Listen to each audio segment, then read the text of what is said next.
He will be a staff for the righteous with which for them to stand and not to fall. And he will be the light of the nations and the hope of those whose hearts are troubled. All who dwell on the earth will fall down and worship him, and they will praise and bless and celebrate with song the Lord of spirits. 1 Enoch chapter 48, verses 4 through 5. The modern world doesn't acknowledge, but is nevertheless haunted by spirits, angels, demons, and saints. In our time, many yearn to break free of the prison of a flat, secular materialism, to see and to know reality as it truly is. What is this spiritual reality like? How do we engage with it well? How do we permeate everyday life with spiritual presence?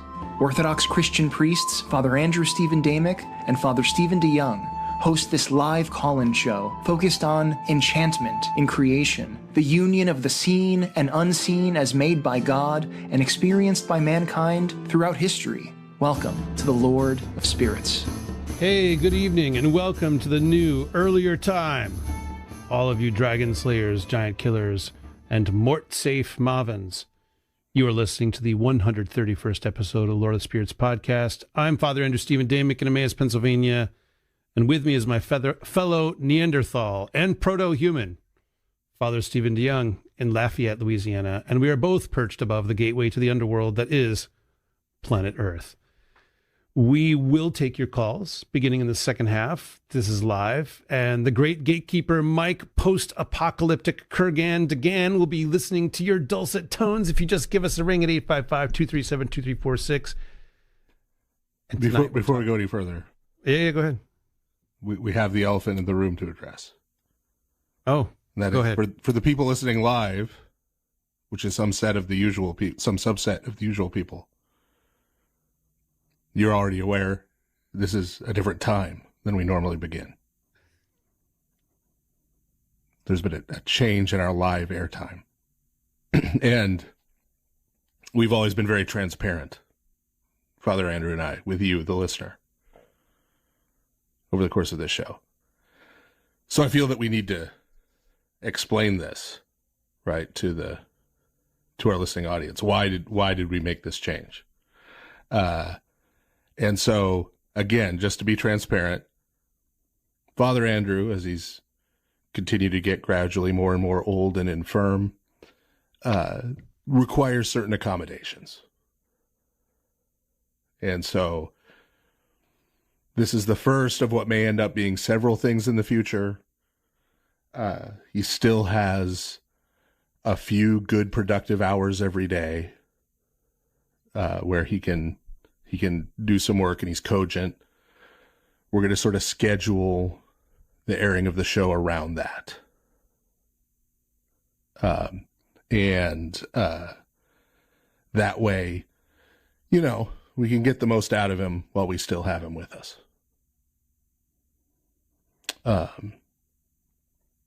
So I don't know if you wanted to make any further comment on that, Father Andrew. Or I just appreciate your ineffable condescension.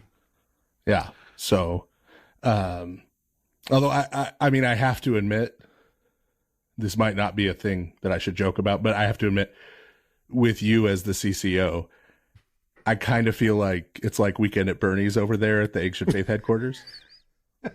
Well, I'm not at headquarters. Oh, okay. Okay. Yes, there you go. Yeah, that's right. Okay. That's right. Mike DeGan is at headquarters. Simon Nelson is at headquarters. Well, I think he's somewhere in the neighborhood of headquarters. But yeah. Right. Well, I'm implying that they're the two guys who are kind of propping you up. That's right. That's right. Well, I mean, definitely following on all of that, we're talking about death, or more specifically about burial. So what does one do with a dead body? It turns out that this has actually been a pretty important question throughout human history and even before. And we're going to begin by defining just what we mean by human. By dead. No. Oh. By dead. Yes. What is this mortal coil that we shuffle off? So yeah, why don't we talk about early man, as it were? Yes. So, yeah. And so we're going to be talking about here at the beginning, We're going to be talking about early Homo sapiens. We're going to be talking about Neanderthals, aka Homo neanderthalensis. And so we need to say a few words because I know there's certain people in our audience who are already triggered. That's true. Right, who are already running off to hide somewhere. Or just angrily typing. Right. I don't know if they're in the chat. There's some interesting things going on in the chat. They may not be quick enough to be in the chat. They may just leave comments later in the YouTube comments, who are going to assume that as soon as we mention any of that, why are you teaching evolution? So we're not. We're not talking about that at all. No. What you have to understand, and this is not like us doing some weird Christian legerdemain. Like you can ask an atheist anthropologist this. They will tell you that everything, or everyone, I should say, that is in the genus Homo, whether it's Homo sapiens, Homo erectus, Homo neanderthalensis, Denisovans, etc., are all humans. Yeah, it used to be, I think, that some people had the idea that some of these other groups were, earlier forms, and then there's other ones that, evolve out of them or come out of them or whatever until we get to the glorious pre-DNA. Yeah, exactly. Before DNA was discovered. I mean, so each of these groups is kind of grouped based on skeletal structure. Yeah, certain elements of skeletal structure, bone density, all kinds of related things. We find these skeletons, they're put into one of these groups. And yes, the assumption was sort of the evolutionary assumption that these went in some kind of order, right? And what evolved from the other. But we now know, now that we have DNA and we've been able to get samples with DNA from some of these remains, that Neanderthals and Homo sapiens and Denisovans and even Homo erectus now all intermarried and interbred. Yeah. And made babies. So, which kind of violates the idea that these are separate species in the way that species is normally defined. And one of the proofs, that they were around at the same time. Yeah, they were around at the same time too, which is kind of fun. Yeah, one of the proofs, ladies and gentlemen, of the interbreeding of Neanderthals with Homo sapiens is your two hosts, because we happen to both be descended from me especially. Yes. Two of the ethnic groups on Earth at the highest percentage of Neanderthal DNA in the world. So, yes, Northern Europeans in general have the highest percentage. Yes. But yeah. So this has nothing to do with evolution. You could everything we're going to say does not depend on you believing or not believing evolution. Yeah. It is irrelevant to it. We're just talking about and some interesting things you find, right, at different burial sites from these different people groups. As is our wont, we're starting back in like the Neolithic era. So we're just talking about the earliest human burials that we have. And we're pointing out, as both religious and non-religious people would, both people who are into evolution and people who aren't would, that when we're talking about early humans, that includes Neanderthals for purposes of this. So, yeah. So, even though there are still names as if these different types of early humans were different species, they are in fact not, because of the interbreeding proves that. So we're going to start with Neanderthal burials, since Father Andrew and I are both biased toward our own ancestors. And so there are three really famous sites of Neanderthal burials. The reason they're famous is that these are sites from which we learn particular things about Neanderthals and specifically about their culture, and even more specifically about their burial practices for the dead. And now all of these, and once again, our usual proviso on this show, we are going to be using, in the early part of the show, the first half and the first part of the second half, we're going to be using sort of the standard dating that you will find in textbooks. Yeah, but if you need to believe that the Earth is of a different age than this dating, yes, go ahead. Again, it doesn't matter for this episode what you think about the age of the Earth. We are not asserting that this is how old they are. We're just giving the standard thing from textbooks. Yeah. You can readjust that accordingly. Yeah, right? We don't know and kind of don't care.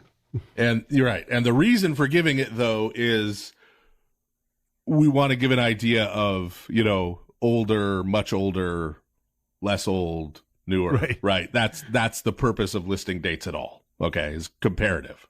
Right. But you can adjust them however you want, however you see fit. All of these Neanderthal burials are, according to this standard dating, from somewhere around 50,000 BC. Somewhere in that ballpark. I think isn't that a Doug McClure movie? 50,000 BC? I don't know. Maybe there's a 10,000 BC that's hysterical. Maybe that was it. I used to watch all these Doug McClure movies when I was younger. Did you see those? He was always in these dinosaur movies. Oh yeah, no, this wasn't a dinosaur movie. This was a big the 10,000 BC was a big budget. Oh, okay. They had mammoths pulling stuff up pyramids. It was wild. It was utterly fictional, but wild.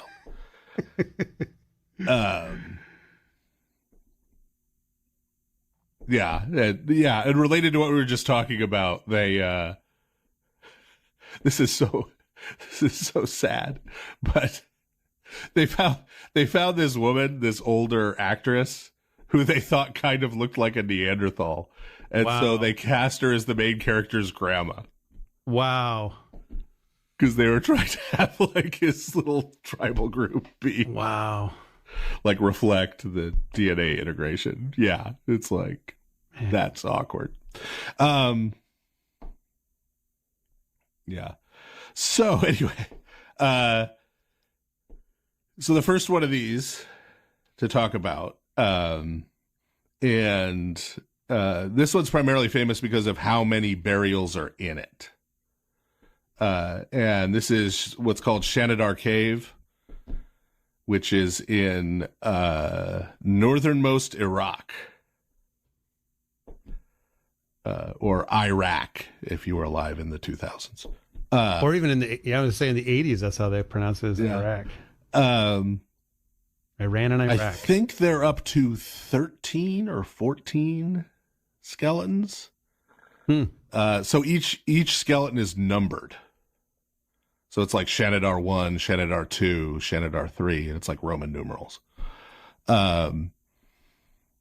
But so this is a cave that was used for a lot of burials, is the point, right? So there are a number of individual grave sites that have been discovered in the cave, and those were discovered with grave goods. We're going to talk about what grave goods means here in just a second.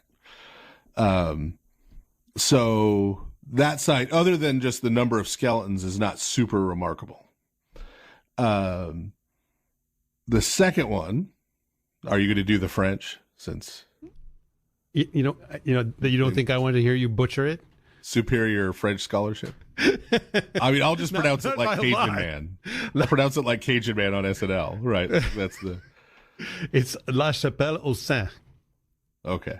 La Chapelle au Saint. Yeah. La Chapelle au Saint. Something like that. Yeah. I'm just offended. Everything just rhymes with croissant. A huge portion dialect of my own community. Yeah. Yeah. That's how they pronounce it out there in the swamp. I've dishonored my clan. So that, as you might guess from the name, is in France. Yes. So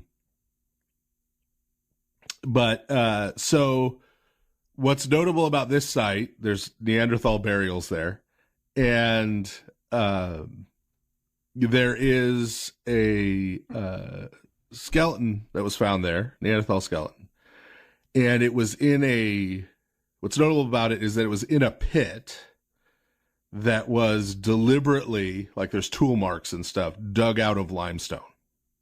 Yeah, so not just like, digging in dirt, but they actually cut into this rocky pit floor. Right. And not like, we found a hole and we dropped the body in it, right? Or, right, he fell there. Like, this is very clearly a very deliberate burial that they went to some significant effort, right, to hollow out the space. The person who's buried there, and this is probably related to the amount of effort that they were willing to spend to bury him, was extremely elderly. You say, well, how do you know that? Well, we have the skeleton on his gravestone. Yeah, no, it didn't have years. Yeah. Sorry, this is prehistory, which means there's no writing. There's no writings. There's no inscriptions. Yeah. But you could look at the skeleton, and there are clear signs of advanced rheumatoid arthritis, and of osteoporosis. Right, things happen to your bones, right, in old age. And so Father Andrew could probably tell us about some of those. Absolutely. Everything hurts every time I wake up in the morning for no good reason. So this figure, we see that in the skeleton. And so that likely is related to the amount of effort that was taken to bury this person. This was likely an elder, right, within the family unit or tribal unit or clan, however it was, however that unit was organized. This likely would have been one of the oldest people. And also found with grave goods. So now here we'll make the note about grave goods. So this gets argued about. Right. So the technical definition of the term grave goods, when you're talking about burial rituals and stuff, the technical definition of grave goods is not just, they put stuff in the grave with the person, right? Not like, often one sees at funerals these days where when the coffin is open, there's stuff in the coffin. Picture. He's wearing a football helmet and curios. Yeah. So no, this is these are things put in the grave that are intended or aimed at being used in the afterlife. So that makes it grave goods. Okay. And so again, because we have no inscriptions this early, right? We're going to talk about in the second half, we're going to talk about some later stuff once we have writing. So with ancient Egypt, ancient Greece, other ancient cultures, right? We have more of an idea of what they thought the purpose of these things that are in the burial site were for, right? Because they could tell us. I mean, or show us in pictures. We have to sort of guess, interpret. That's the word. You have to interpret the things that are found in these sites. Right. And so in the case of this and the previous Neanderthal site, the stuff that's there is flint tools and tooled reindeer and bison bones. So the debate is, did the people who did this burial, because Neanderthals are people too, remember, the people who did this burial, were they putting these things there so he would have them in the afterlife, or were they bearing these things with him just because it was like his stuff? Yeah. Like these were his personal possessions that they were burying him with. That's the debate, because journal articles have to be written in anthropology as well, and dissertations have to be defended. So people go back and forth on which it was, right? And it gets into nitty gritty stuff of like how you interpret what the reindeer and bison bones were for.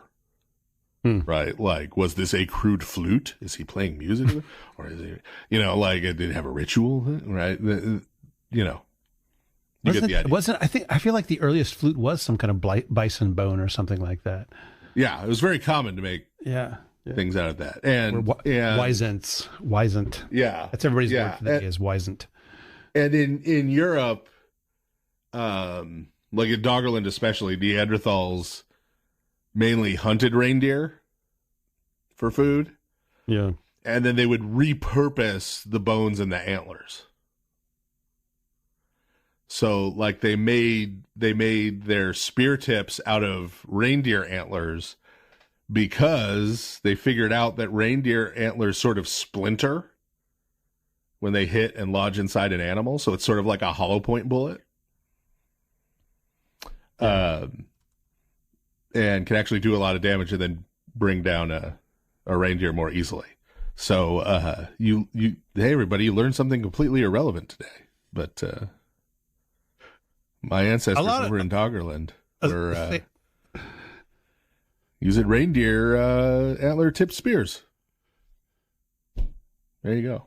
I was going to say probably a lot of this show is completely irrelevant for most people. No. No, it's true. I'm just saying show how relevant. Keep you humble.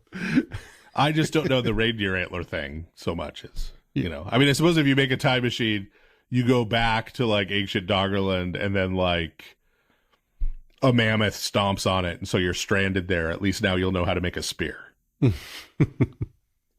So there you go. The third site, sort of well-known Neanderthal burial site is the Kabara Cave, which is in Palestine. Okay. So you may have noticed we've been talking about these Neanderthal burial sites, France, northern Iraq, and Palestine. So this is across a pretty big geographic span. Yeah. Especially when we're talking about the Stone Age where everyone is traveling on foot. Yeah. So this skeleton, though, in the Kabara Cave is headless. Meaning there's no skull. Yeah, and he doesn't seem to have been, like, decapitated.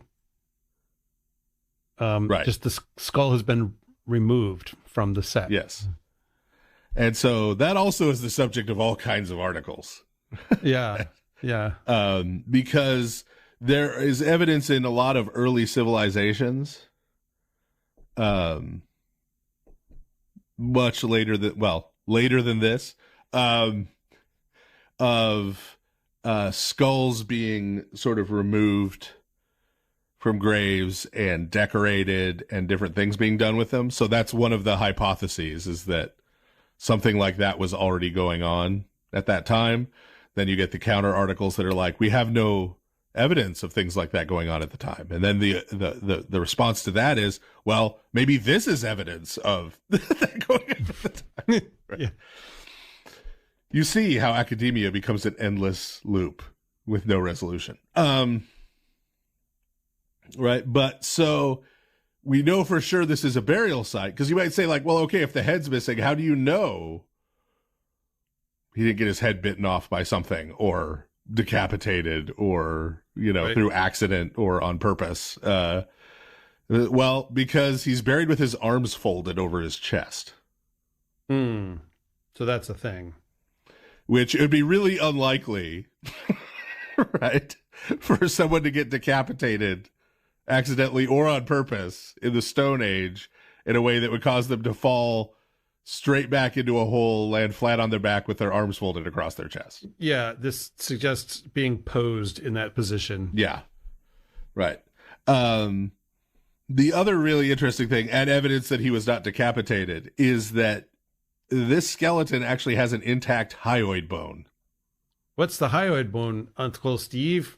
The hyoid bone is the bone in your throat that is part of the system that allows you to talk. Isn't it the case that they analyzed, these Neanderthal hyoid bones and made conjectures? This is the first one we found ever. This is the one, intact. Yeah. Because a hyoid bone is very weak. Right. Like if someone dies by strangulation, their hyoid bone is almost always smashed.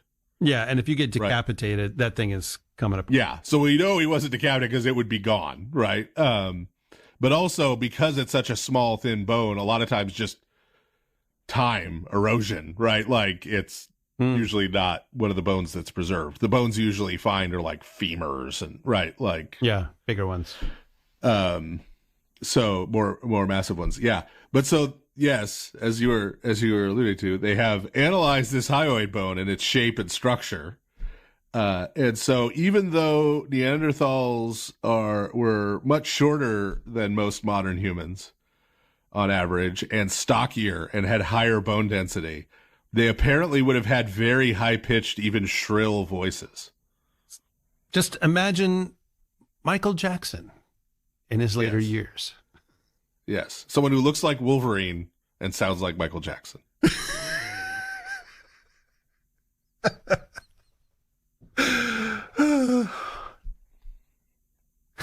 And we're descended from that. You and I. Yes. Yeah. Probably ululating while running at you with a reindeer horn tipped spear. Everybody's imagining that now. In a high-pitched shriek. Yeah. With Doug McClure coming to save you. So Captain Caveman led you all wrong on this one. Not even close. You got to be a certain age to get the Doug McClure reference. I think probably a lot of the kids out there have no idea who that is. No, they don't know who John Saxon was either. Who was that guy for like the entire 70s and most of the 80s. Yeah. So turning from you and I's Neanderthal ancestors to early Homo sapiens burials.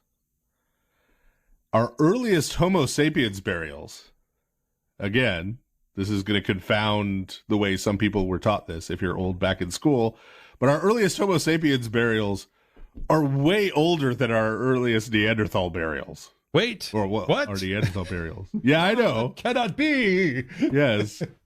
And by a lot. In biology class in middle school in the 1980s. And so the earliest, as we said, the Neanderthal burials we have are all from roughly, give or take a couple millennia, standard dating from about 50,000 years ago. The standard dating on the two Homo sapiens burials we're about to go over. The first one is around 100,000 BC. The second one is around 84,000 BC. So in both cases, these are much older than the Neanderthal burial sites. Do with that what you will. Adjust dates accordingly, but these are considerably older. And these, once again, are in two fairly spread out parts of the world. The first one is the Kafza Cave, which is in Palestine. Now, if you're following, this means, yes, that according to the traditional dating, there is a burial site of early Homo sapiens in Palestine that is 50,000 years older. Yeah. Twice as old. Palestine is a very small piece of real estate, everybody. Twice as old as the Neanderthal burial site there, according to the standard dating. Do with that what you will. But the Kafsa Cave, there are 15 burials there of early Homo sapiens. And there are grave goods there. And these are much more widely recognized as being grave goods. And this is the product of racism. Wait, what? Scholars have assumed for 2 centuries that Neanderthals were primitive and dumb. Yeah. And so that's why, so there was a belief that they had no concept of ritual and therefore no concept of the afterlife. So even when it had to be admitted that there were deliberate burial sites, people still are pushing back against, right? Like we also have the cave that has the Neanderthal handprints all over the walls, where Neanderthal put their hands in pigments and then made handprints all over the walls, different colors, different color pigments. There are people out there writing articles that is not art. Because Neanderthals were not capable of art. Right. Right. Okay. So my ancestors are being oppressed by the academic establishment. That's what I'm trying to say to you.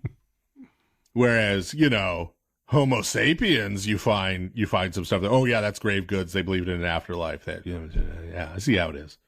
But you find grave goods, and their grave goods take more the form of, and one of the reasons, in addition to, you know, racism, that they want to see these more easily as grave goods, is that the things that are found there are primarily shells and small animal bones that have often been worked, and so pretty much everybody agrees that they were part of jewelry / adornment of clothing, right? That kind of thing. Yeah. They're not like tools. They're decorative. And therefore they're seen more readily as having some kind of ritual purpose. The other interesting thing about this and other early Homo sapiens burials is that early Homo sapiens burials have little pots, little tubs of ochre, which is a pigment, red ochre. Which is a pigment. Yeah. And so the ochre is red. There's a tub of red ochre in the Kafsa Cave.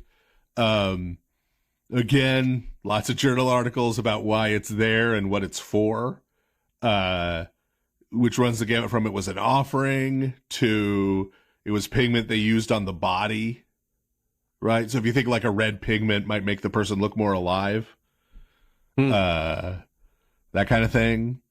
So there's theories about that, that it was being, again, the skull decoration thing, right? There's all kinds of theories, but it's not always red, but these pigments are found with these early burials all over the place, in different colors. And part of what the going theory on what accounts for the different colors is, of course, you have different stuff available to you in different geographic locales for making pigment. And it's, I mean, ochre is earth pigment. I mean, it's basically a form of clay. Yeah. But you have, it's not red everywhere. Yeah. That's,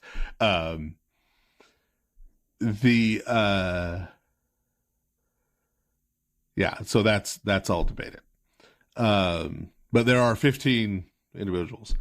And then here's another place that I don't even think Father Andrew has a better guess than me on how to pronounce it, because it's in Kenya. Yeah. So Like we're kind of pronouncing it the way you'd pronounce it if it was Arabic, right? Like Panga ya Saidi.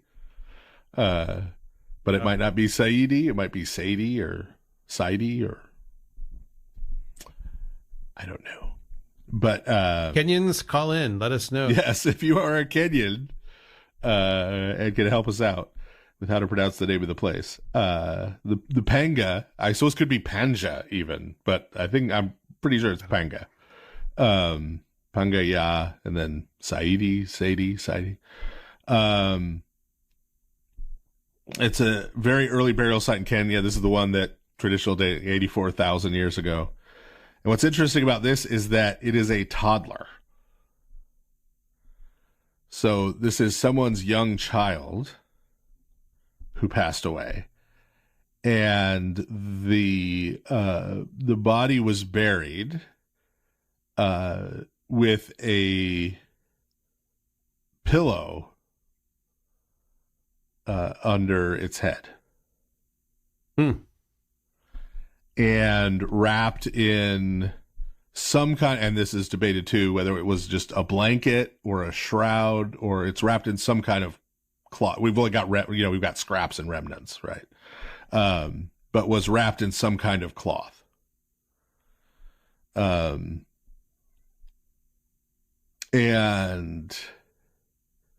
this one is one of the really interesting things to me, because this just seems profoundly human, right? Like you have these images in your head of like cavemen and hunter-gatherers and all this kind of stuff, right? But someone losing a child and sort of lovingly burying them with a blanket and a pillow, right? Like to sleep, is just sort of profoundly human and kind of beautiful. Yeah.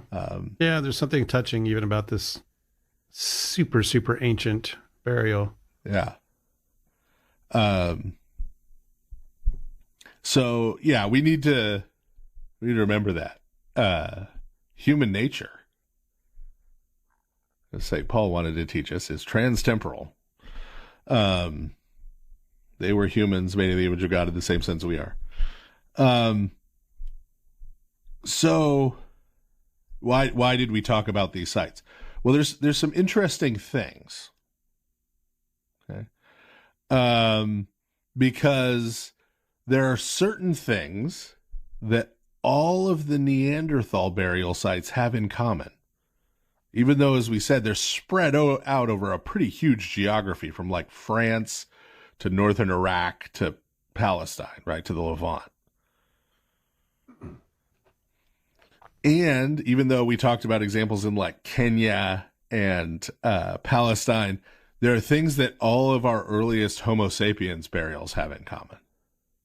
It's interesting. I mean, that's pretty. They're not texting each other. Hey, how do you do that burial thing again? Yeah, they all have in common. And what's interesting is that some of the things that all the Neanderthal sites have in common are different than some of the things that all the Homo sapiens sites have in common. Yeah. So what are some examples? So Neanderthal burials, pretty much everybody is buried on their back, right? Like laying on their back. In that one case with his arms crossed across his chest, right? But always like laying down on their back. Whereas all of those early Homo sapiens burials, they're in the fetal position on their side. Whether they're adults or children. The Neanderthal burials are inside caves, in these sort of dug out, prepared spots inside the cave. Whereas the earliest Homo sapiens burials are in or just outside the entryways to caves. Not in the cave itself. Okay. So as we said, this is spread out, right, in both cases. but there are these commonalities, right? And those are kind of specific things, right? Like, it's hard to attribute that to random chance. Yeah, this seems to be Right. a shared culture across thousands and tens of thousands of miles. Right. Among, on one hand, Neanderthals, and on the other hand, Homo sapiens. Yeah. Right. That there is this sort of broad culture within these groups with these certain genetic characteristics of humans. Right. And so this, if you're a long time listener to the program and you've listened to like the episodes we did on continuity and we were talking about Stone Age stuff and everything, this is one of the pointers, because of course burying the dead is a ritual, right? And we're talking about, in this case, part of what shows it's a ritual practice is that it's done in all of these cases by all of these people the same way, right? Yeah. That sort of by definition makes it a ritual practice. That this shared ritual practice, even at this very early date, is one of the pointers to what we've called in the past early monotheism. The idea that the earliest humans, this is part of the evidence for that. If you're talking about what is the evidence to support this, the earliest humans had one god that they worshipped. So, yeah, we could suggest that this indicates a kind of pre-pagan human world. Right. If you want to, if you want to situate it within the biblical story, pre-Tower of Babel, maybe even depending antediluvian, prior to the flood. Right. Depending on what you think's going on with the flood. because if the earliest groups of humans were all from different, what we would call religions, or at least worshiping numerous different gods, we would expect to see a lot more variety when it comes to burial practices. And yet what we see is a lack of variety. Yes. Again, this is all just kind of, this is interpreting what we see, because there's no scroll lying there saying, this is what we meant by that. This is a piece of evidence. We're not saying, right. hey, Right. these common burial practices prove they worship one. Right. Right. It's a piece of evidence in that direction. Right. It could be. That's what we're saying. So, yeah. All right. Well, that's prehistory, and we're going to talk about history, meaning, stuff with writing, after we're done with our first break. We'll be right back. Father Andrew Stephen Damick and Father Stephen DeYoung will be back in a moment to take your calls on the next part of The Lord of Spirits. Give them a call at 855-237-2346. That's 855-AF-RADIO.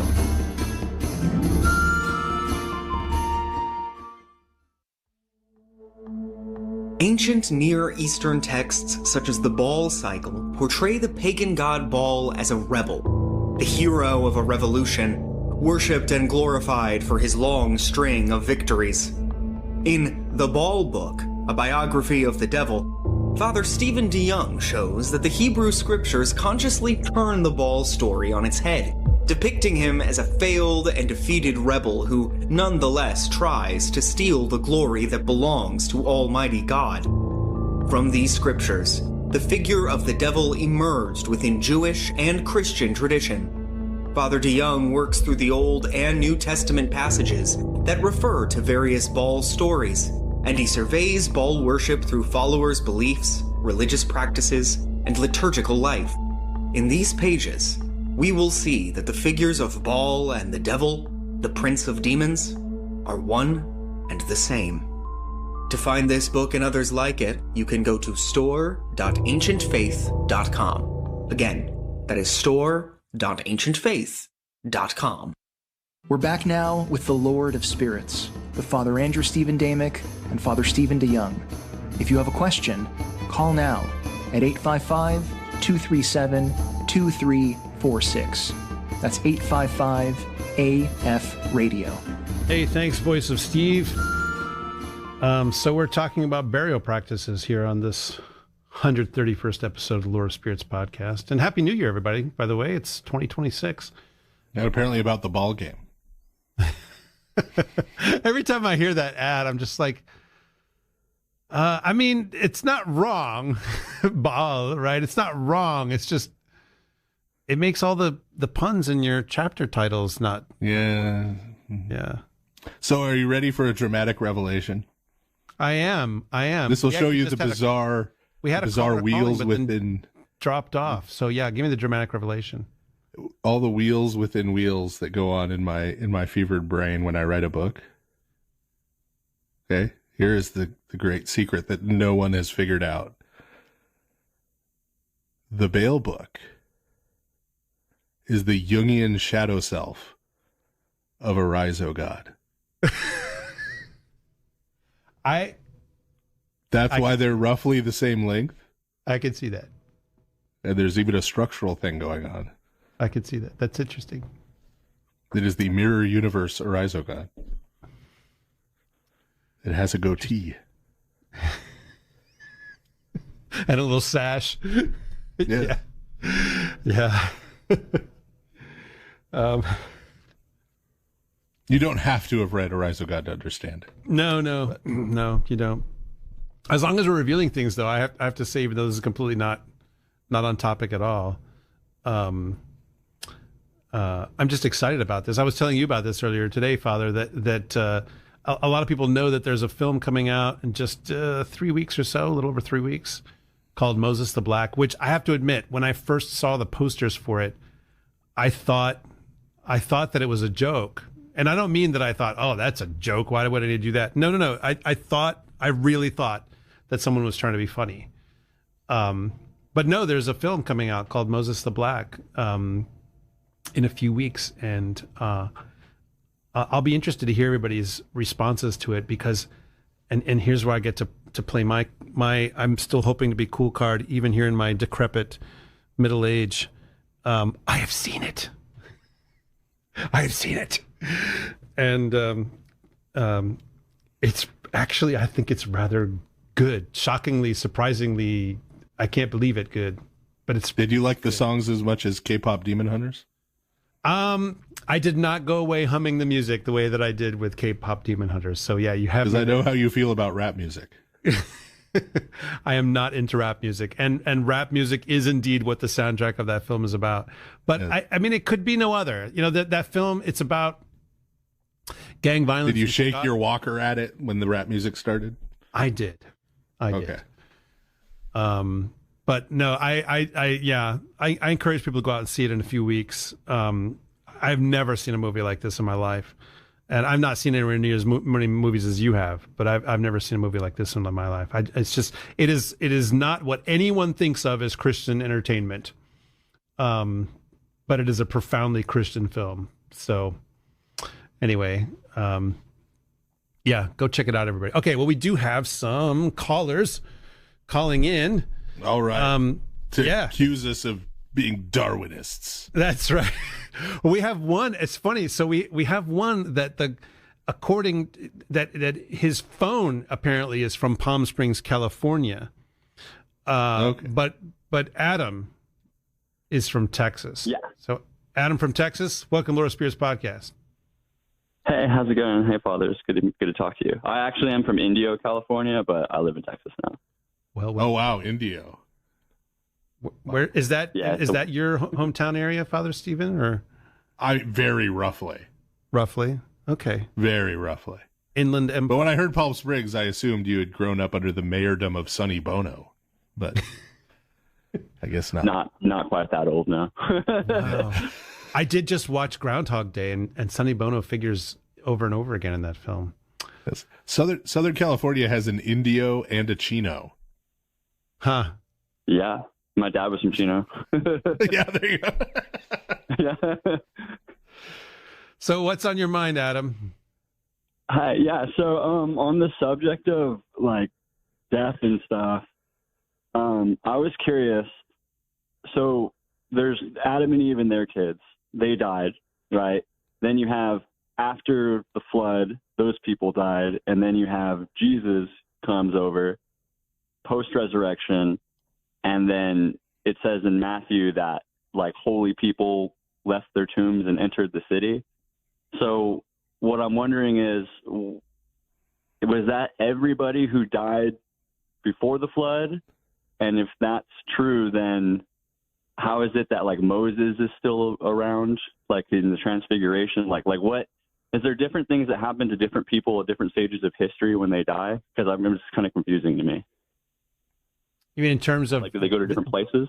The disposition of their soul? Yes, exactly. Yeah.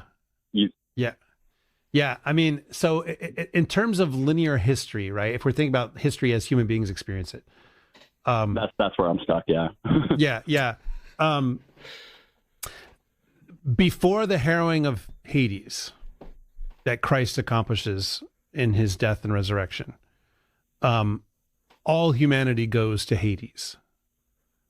Now, there's strong suggestions that some parts of Hades are kind of better than others, is the way that it's sort of depicted. The righteous are in kind of a nicer part. But then in the harrowing of Hades, Christ brings the righteous up out of the underworld, and they're led by, traditionally by the Archangel Michael to paradise. And then after that, then only the wicked, their souls go to Hades, and the righteous, when they die, their lives are hid in Christ.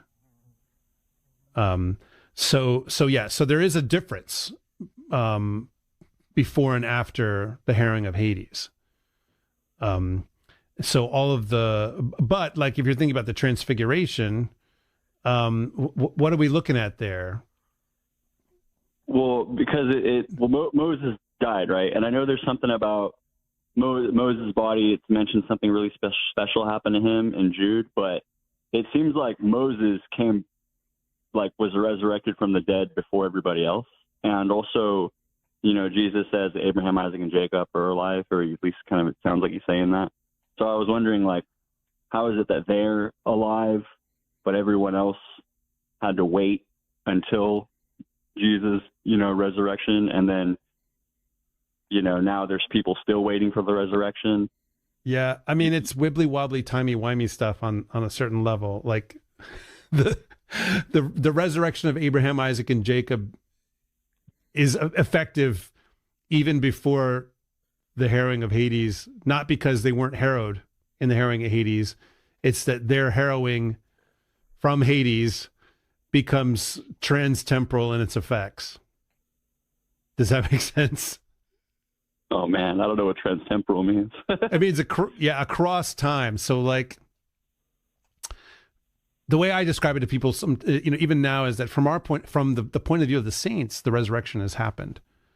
Right. But from our point of view, it hasn't happened yet. But we see them as though they are resurrected because they are, even though it hasn't happened yet for us.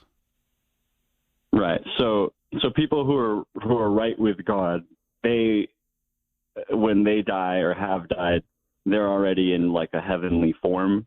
And then people who aren't right with God, they're just like dead.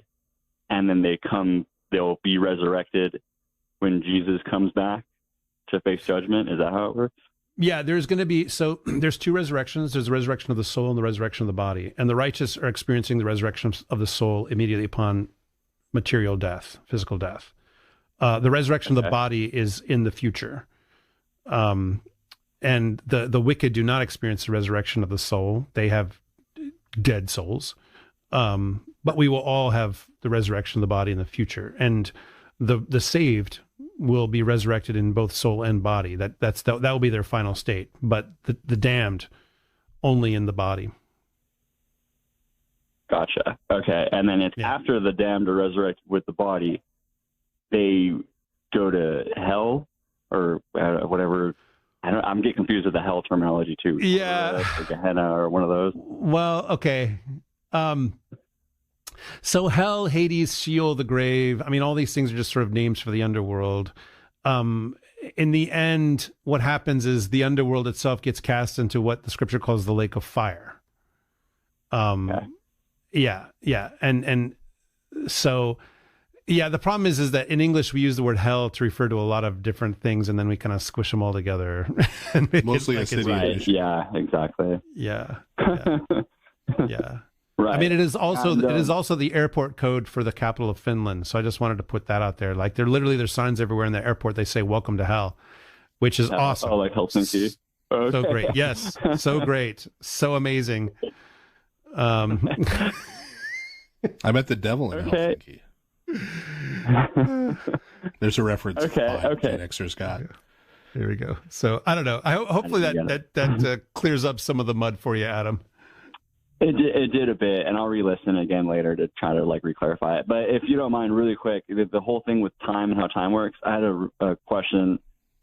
So in Daniel, Archangel Michael appears, and he says, "Sorry, I'm late because of the Prince of Persia." You know what I'm talking about? Yeah. How could he be late if they don't have linear time? That's something I've always wondered. Explain that one, Father Stephen. Angels are still creatures, so they're still finite. So they don't experience time exactly the same way you and I do, but they still are finite, so they still experience time and space. Okay, and so they're created, like whereas God is not created, right? So God is like above all that. But and is the way angels experience time the same as like a saint, like say like the Theotokos? Would that be the same experience of time? Would they both have? Actually, I think no. Okay. All right. I think so, but that's because basically of theosis. That's because Christ didn't become incarnate as an angel. Right. So angels remain angels, right? Whereas humans are united to God himself. Makes sense. Okay, that does make sense. Yeah. And that's made them a little lower than the angels, but then kind of exalted above the angels in Christ, right? Exactly, right. I remember that. Okay. Cool. Well, thanks very much for your answering my question, Father. I really appreciate it. Yeah, thanks for calling, Adam. All right, we're going to take another caller. We've got Daniel calling from Florida. So, Daniel, it looks like your question is similar to Adam's. Is that so? Do you feel like your question was just now answered?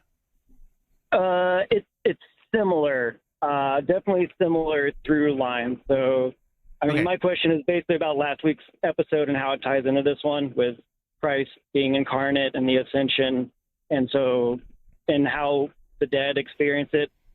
However, my roommate and soon-to-be godfather of my first kid, Eric, is incredibly shy, and he had a question about the infant Jesus since it was close to Christmas time, and I told him how I would ask because our catechist couldn't figure this question out. Okay. So, come at me, basically, bro. All right, I got this. So, if a person buries their father, they're unclean, not sinful, haven't done anything wrong, they've done good, but just unclean. If you drop a big deuce, you're unclean until you get washed up. But when Christ touched the dead, he essentially ripped their soul out of Hades and brought them back to life. So when Jesus was everyone's favorite 6 pounds, 8 ounce baby Jesus, and he dropped duties in the swaddling clothes and Mary had to wash him up, was he unclean? Was he ritually unclean? And we couldn't figure this one out, so I figured I should call in since it's, so the question is could Christ have been ritually unclean? Correct. Right. Especially when he was like a little baby. Related to bodily functions. Duties. Bodily functions, yeah. Non-sinful bodily functions. Correct. Okay. Yes. So here is an interesting thing. I don't spend time arguing about this, but there are people who do. I know. Right? Arguing about this. And I think the reason they spend time arguing about this is, again, because they don't understand. It's not just that they don't understand the clean-unclean distinction, right? It's that they don't understand that the sacred-profane distinction has to do with common. Right? They assume everything's like holy or evil, right? Yeah. That there's not this category of the common in the created world. I mean, even the word profane, even though this is not the way we use it in English, at least in its origins, it means something that is outside of the temple. It's what's not appropriate for in the temple. It's profanum, outside the temple. Yes. And we sort of use it like you think about profanity. Yeah. What's another word for profanity? Vulgarity? What does that mean? Common, something that's common. Right? It's the common, right? Yeah. And so, right, the question really is, you're asking, did our Lord ever get dirty? Yeah. And was that a problem? I mean, did he sort of walk through the world pristinely clean, right? And because I was told women don't poop or fart, so maybe Jesus was the same. I don't know. That is a lie.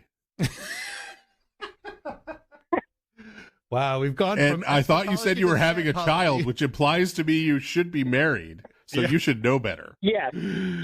Is she listening? Is that why you said that? No, she's not, so I can play with this for a while. Wow. Okay. But it could get after, tens of thousands of people, hundreds of thousands of people listen to this show. Yes.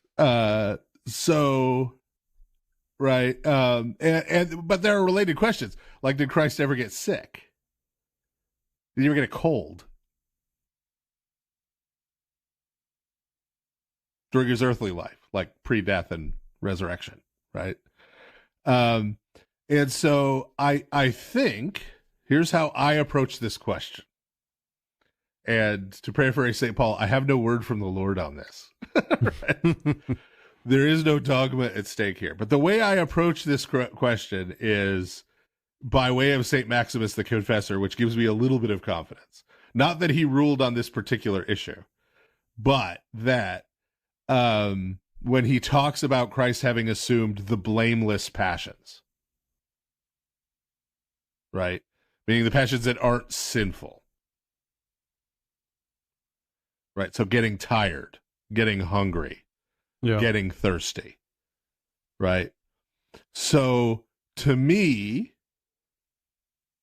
I will not die on this hill. But to me, the way I would approach that question is to say that at points in time, being blamelessly, right? No issue of sin, right? But blamelessly, ritually unclean, the way normal humans are in normal human life, right? So it's in the blameless category. Allowing himself voluntarily to contract that and then go through the processes prescribed by the Torah, to me, makes sense, right? It makes sense in the context of blameless passions. It makes sense in terms of you either may have recently or be just about to celebrate the feast of Christ's circumcision. Read what it talks about in terms of him coming under the Torah, right? It fits with that, right? Because again, these aren't, right? And I'm also not talking about ritual uncleanness in terms of ontology, right? I'm not saying Christ was tainted by the sin that is in the world. Got it. Right? But he certainly experienced the effects of sin in the world, like receiving verbal abuse and all of that, right? Like that's him voluntarily, right? You see what I'm saying? Right. So it's not that Christ became ontologically unclean ever, right? But it's in terms of the ritual structure.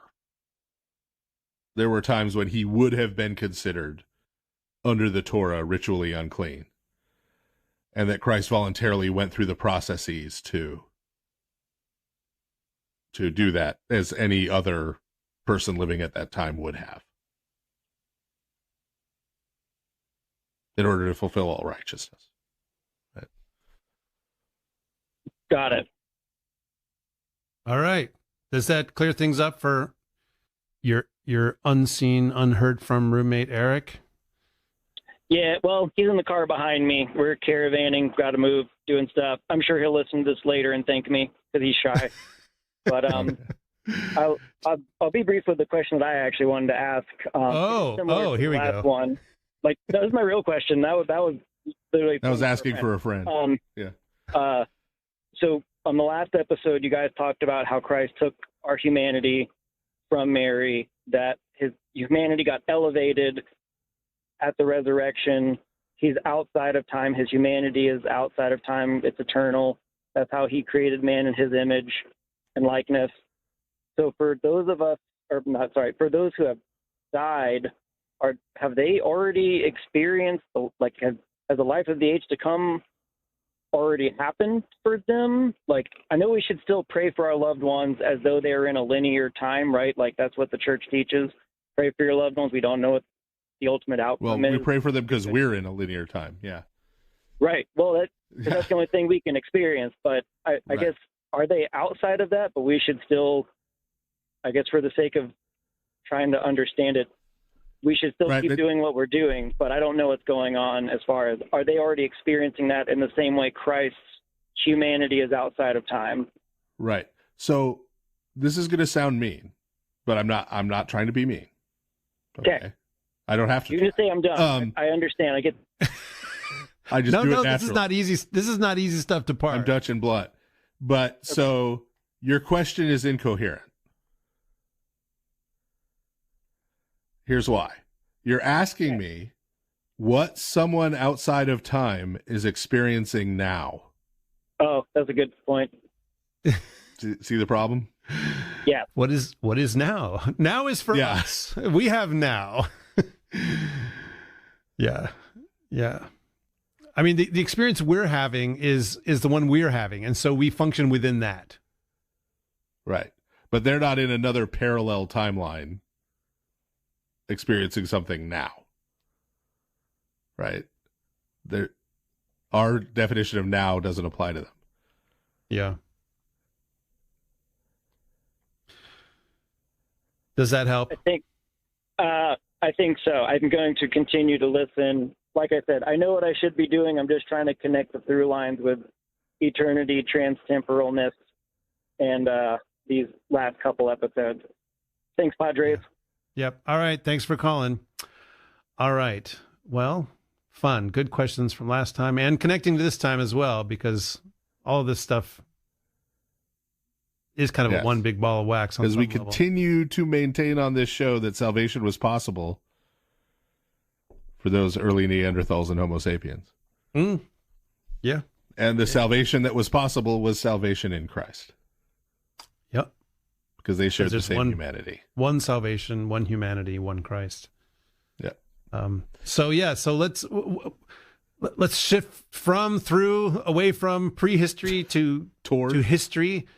We're just doing toward right now, actually. Toward history. Yeah. Well, let's talk about one of our favorite sites, which I don't know how many times this place has come up on this show, but less than Göbekli Tepe, I think. But maybe we'll catch up a little because we're not going to talk much about Göbekli Tepe tonight. So, but Çatalhöyük. Good old Çatalhöyük in Turkey, which I'm probably pronouncing wrong too because I don't speak Turkish. But... Turks, call in. Let us know how to pronounce this. But only if you're Christian. They exist. There's actually a lot of Turkish-speaking Christians. I refuse to accept correction from Turkish Muslims. Just on principle. Solidarity for Constantinople.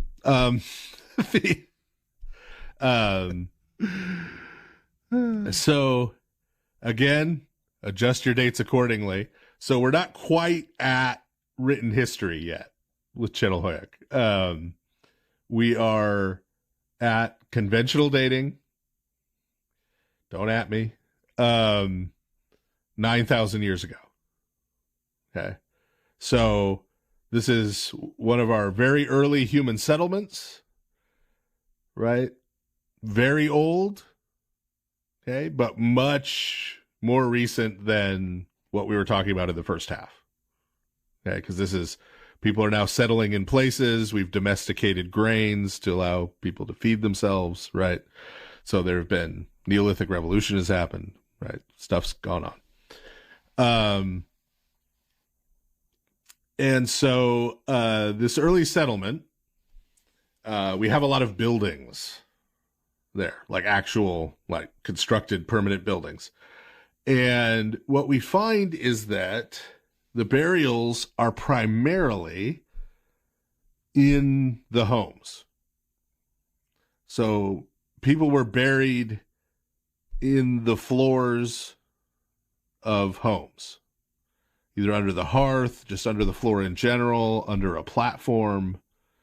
That seems to have been the normal case for burials.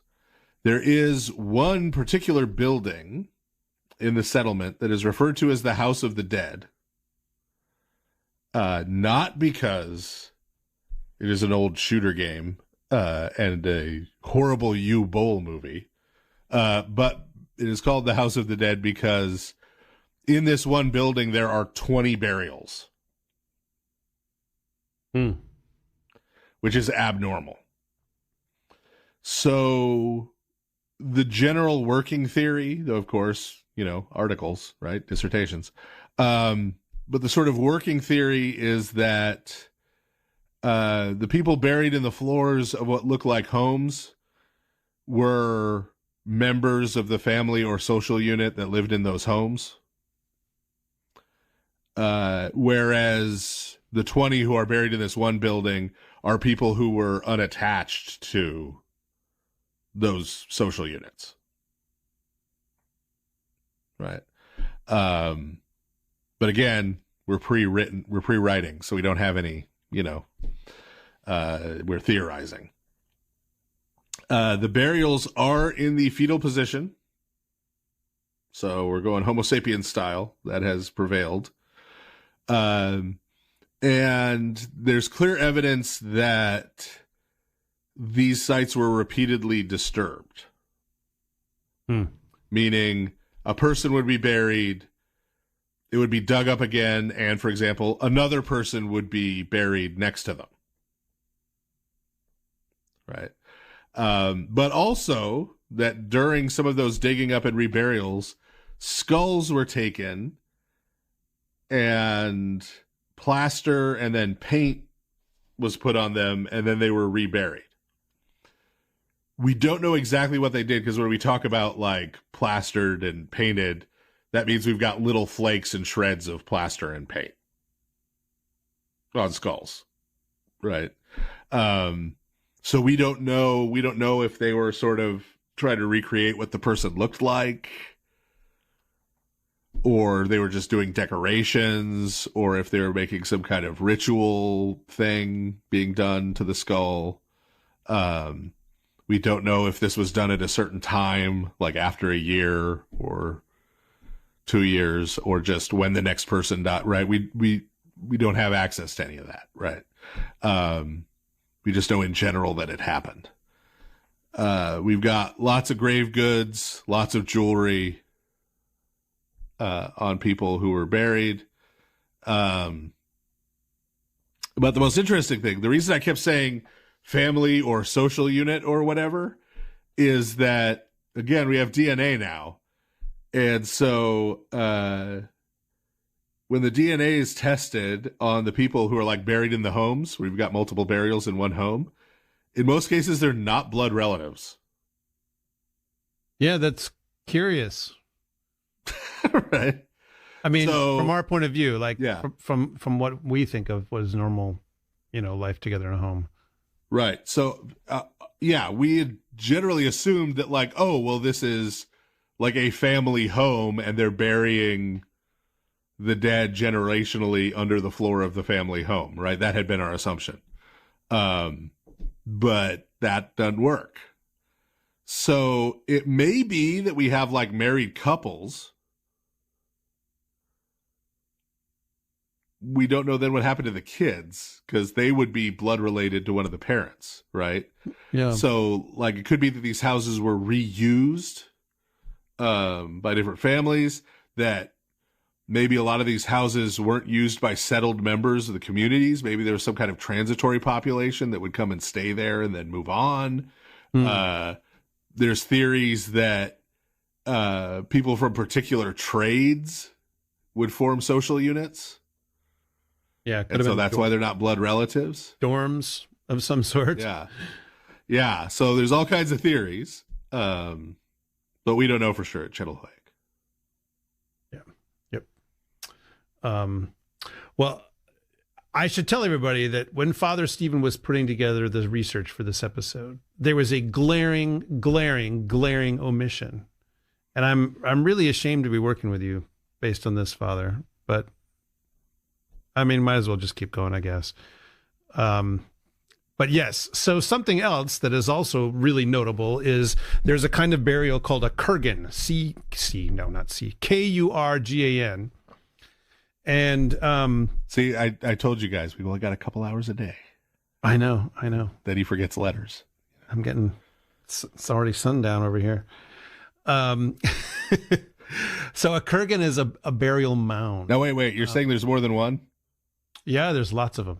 Because Kurgan told me there could be only one. The only one. Yeah, thank you. See, that one I get. Yeah, so the earliest known kurgans seem to date from about 4000 BC, but they're being built up until the Middle Ages, and there's actually still quite widely, and there's actually a few places in southern Siberia and Central Asia that are still doing this. So this continues even to this day. They think that the origins of the kurgan is this the Pontic or Caspian steppe. So Pontus is what is now basically Turkey. So that region. This is an Indo-European thing. So all of the Indo-European peoples, and that's a lot of us. Most we think of Indo-European as a language, but it's also, a historical genetic group too. Indo-European, that's Europe, that's people in the Indus River Valley, India. And so that area, it's basically all over Europe. It's Central Asia. It's the Caucasus. This is where you find kurgans. So it's hugely spread out, incredibly widely discovered all over the world. And there is this idea of what's called the kurgan culture. It's a hypothesis, and the idea is that the kurgan culture had its origins in the Caucasus, kind of west of the Ural Mountains area, and that the reason why you find kurgans all over these various places throughout the world is that they all have the origins in this one place, and it kind of sort of roughly maps to the spread of Indo-European language as well, not perfectly, but kind of sort of. So what is okay? So it's a grave mound, usually for a single burial. Sometimes there are ones that have multiple people in them, but it's usually just one. Seems to normally be kind of a high status person. Often they're dressed as a warrior. If you think about this, it makes sense that it'd be a high status person because it's a lot of work to build a big mound over a single person who's died. And in the ancient world, people die much more frequently than mortality is much higher in the ancient world, pre-modern world generally. So it's a lot of work. So probably not everybody gets one. There's typically, more men in these things than women, but there are some regions actually where it's kind of 50-50. There are various features in and around these things. Often they'll have a moat dug around them. There may be paths around them or to them. There might be stone fences. So it's not just a place to put the dead. Like, it occupies this place within the landscape, right? It's a place where people are coming back to. And one of the ways we know this is because there's typically like internal chambers, and often there are altars, whether inside the structure or outside it, and there'd be roofs. So it's a mound, but then they've got, like a hobbit hole, right? You've got to build a roof and stuff inside so it doesn't just collapse on you, So there's fire pits that could be related to sacrificial activity, inside and or outside, and of course there's typically grave goods as well. So you're talking about pre-modern burial. Kurgans are a really prominent way that a lot of this is done, and certainly there are other kinds of burial mounds. I mean, in the New World, there are burial mounds. And so the concept is very similar, but archaeologists have noticed there's a distinct continuity between all the kurgans in Europe and Central Asia and so forth. So yet another instantiation of this, and it has a long stretch of history. We're talking over 6,000 years that this is being practiced. Probably older than the oldest, ones that we've found. But at least, 4,000 BC is the earliest known one. So, yeah, kurgans. So two questions. Oh boy, I'm not ready to answer questions.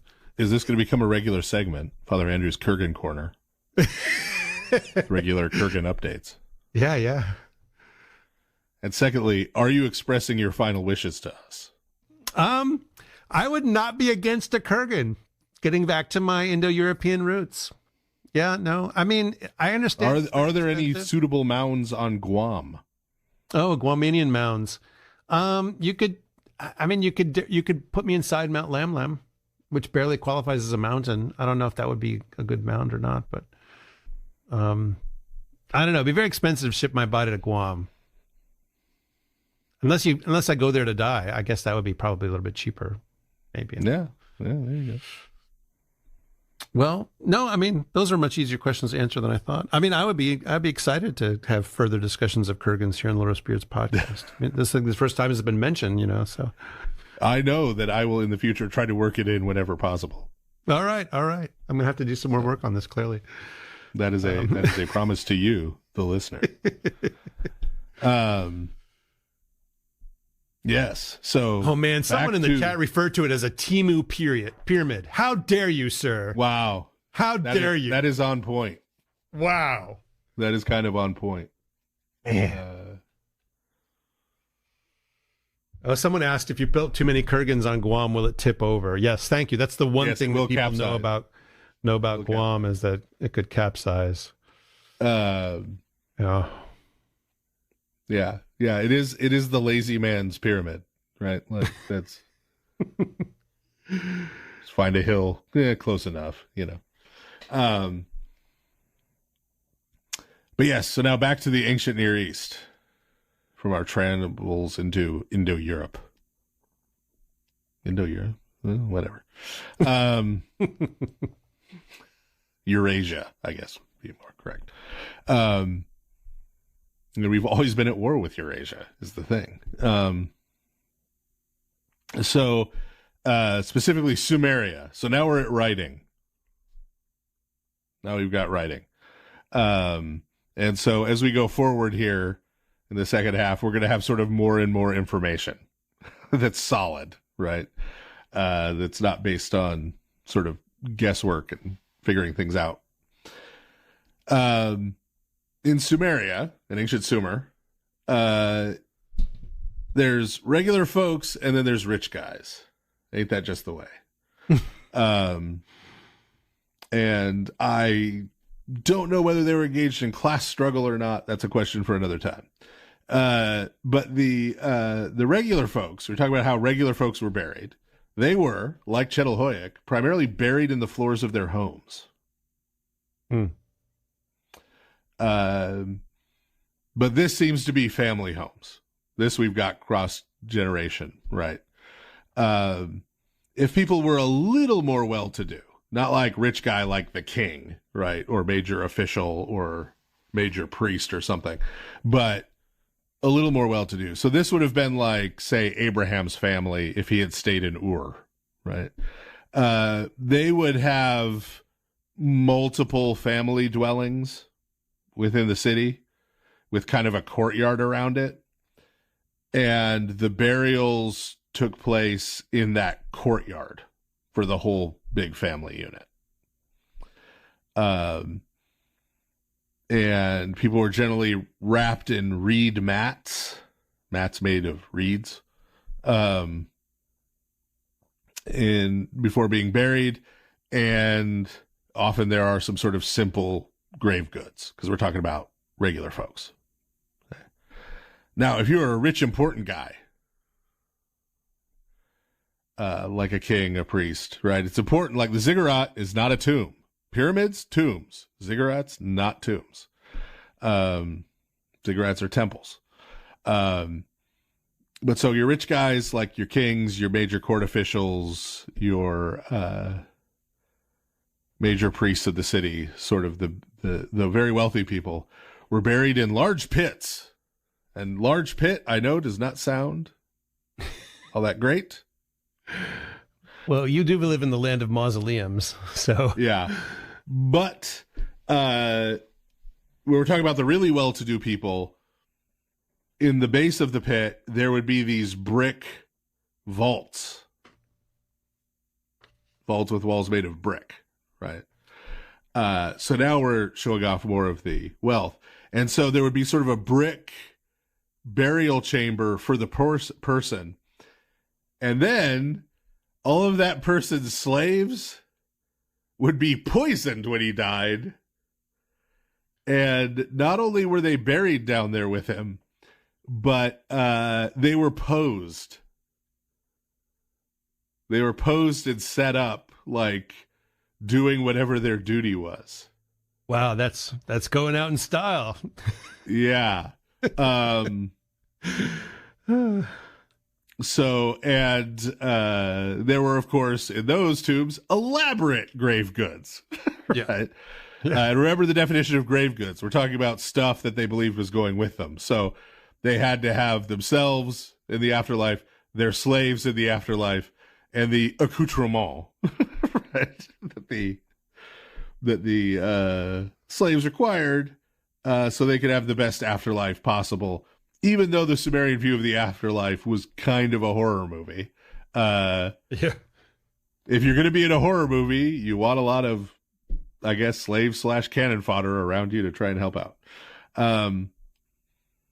And remember, it's very common that these grave sites, whether regular folks or quote-unquote important folks, were visited regularly and were the sites of drink offerings.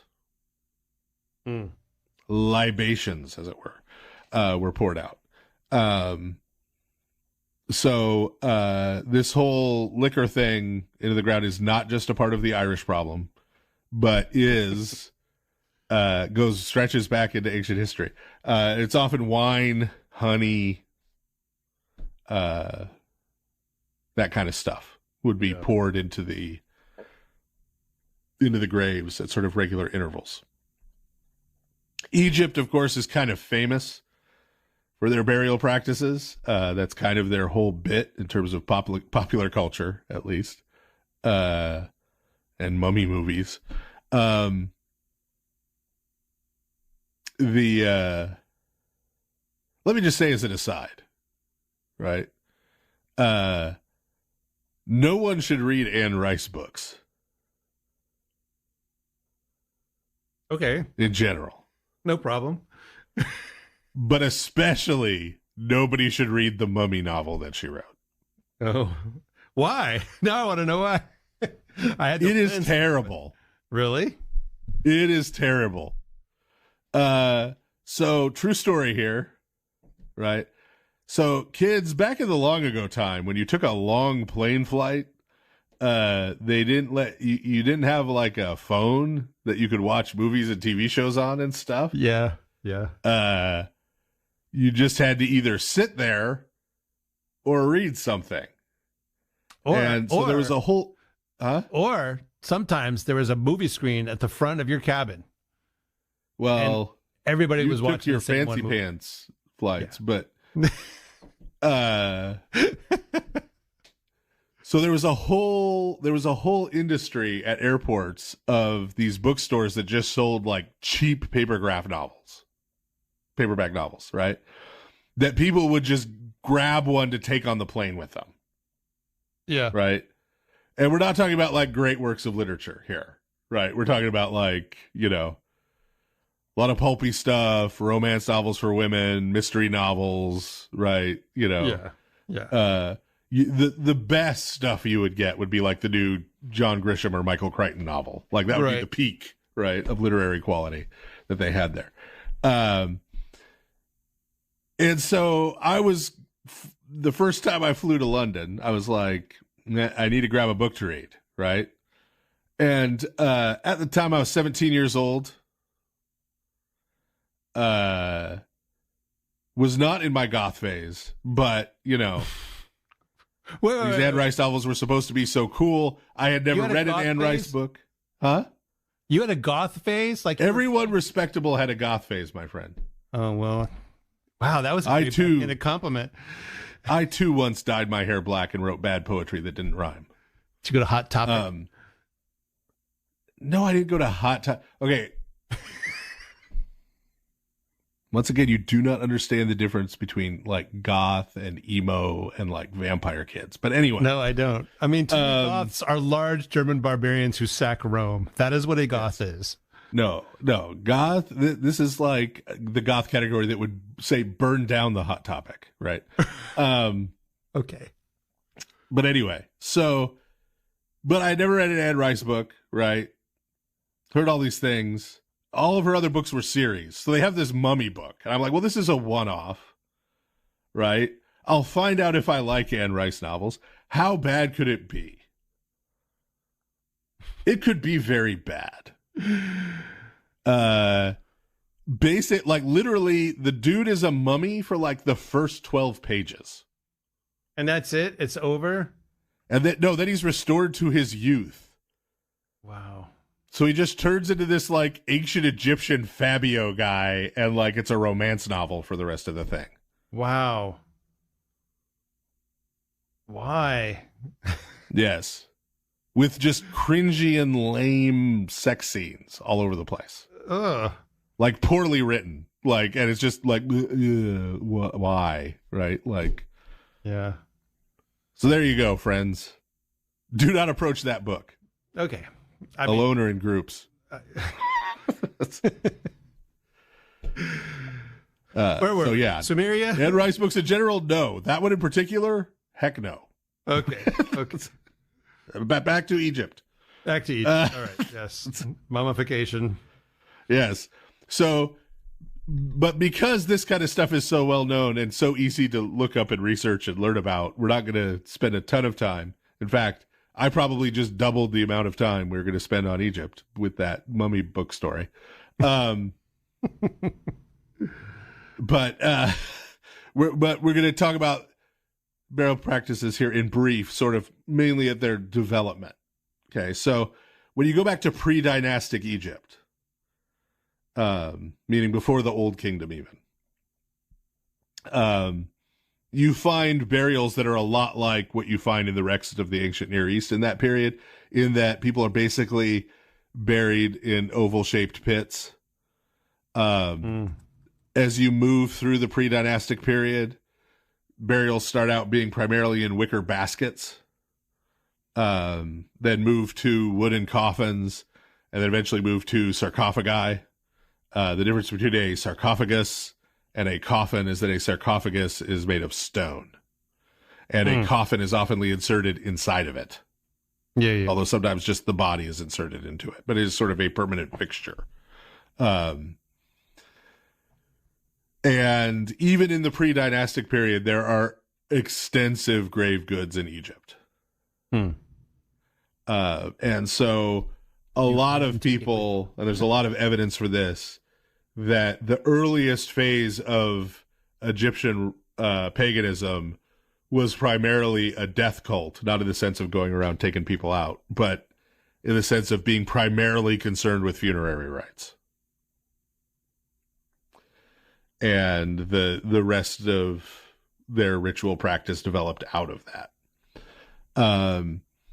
Mummification as such, right, began in 3600 BC, roughly. And it obviously they developed the process and the practice over time. But all the way through, the purpose of mummification is to preserve the body. And essentially the way it worked, though again, they got better at it, is you remove all the soft tissues, like the organs and that kind of thing. You wrap the body with spices so that in the super hot, super dry Egyptian climate, the body sort of desiccates and the skin gets tanned like leather around the bones, essentially. And then later on, they develop canopic jars where the organs and stuff were contained, and those are relatively more or less elaborate. Pyramids as tombs, because pyramids were tombs. Let me also say there's a bunch of like bogus, phony archaeologists out there who now I found who say that pyramids aren't tombs, and there's no evidence that pyramids were tombs because they're trying to say they're like Atlantean technology or something. Oh. I mean, there's literally afterlife stuff painted on the walls. I mean, yes, like stargates. There's literally sarcophagi inside the pyramids. What are you talking yes, right. Like that's not. Yeah. Like it's not even ambiguous. They're tombs. But the pyramids are much older than people think of them as being. So pyramid building with the early step pyramids starts in the Old Kingdom. And the last significant pyramid was built in the 16th century BC. Yeah. Like around 1550 BC. So that's like the Bronze Age. So they were done with the whole pyramid thing by the time you reach the Bronze Age. And so, yes, that means Hebrew slaves were not building any pyramids, guys. Yeah, they would have been pretty old probably by the time. Yes, they built no pyramid. Pyramids were already ancient by the time that Joseph would have showed up.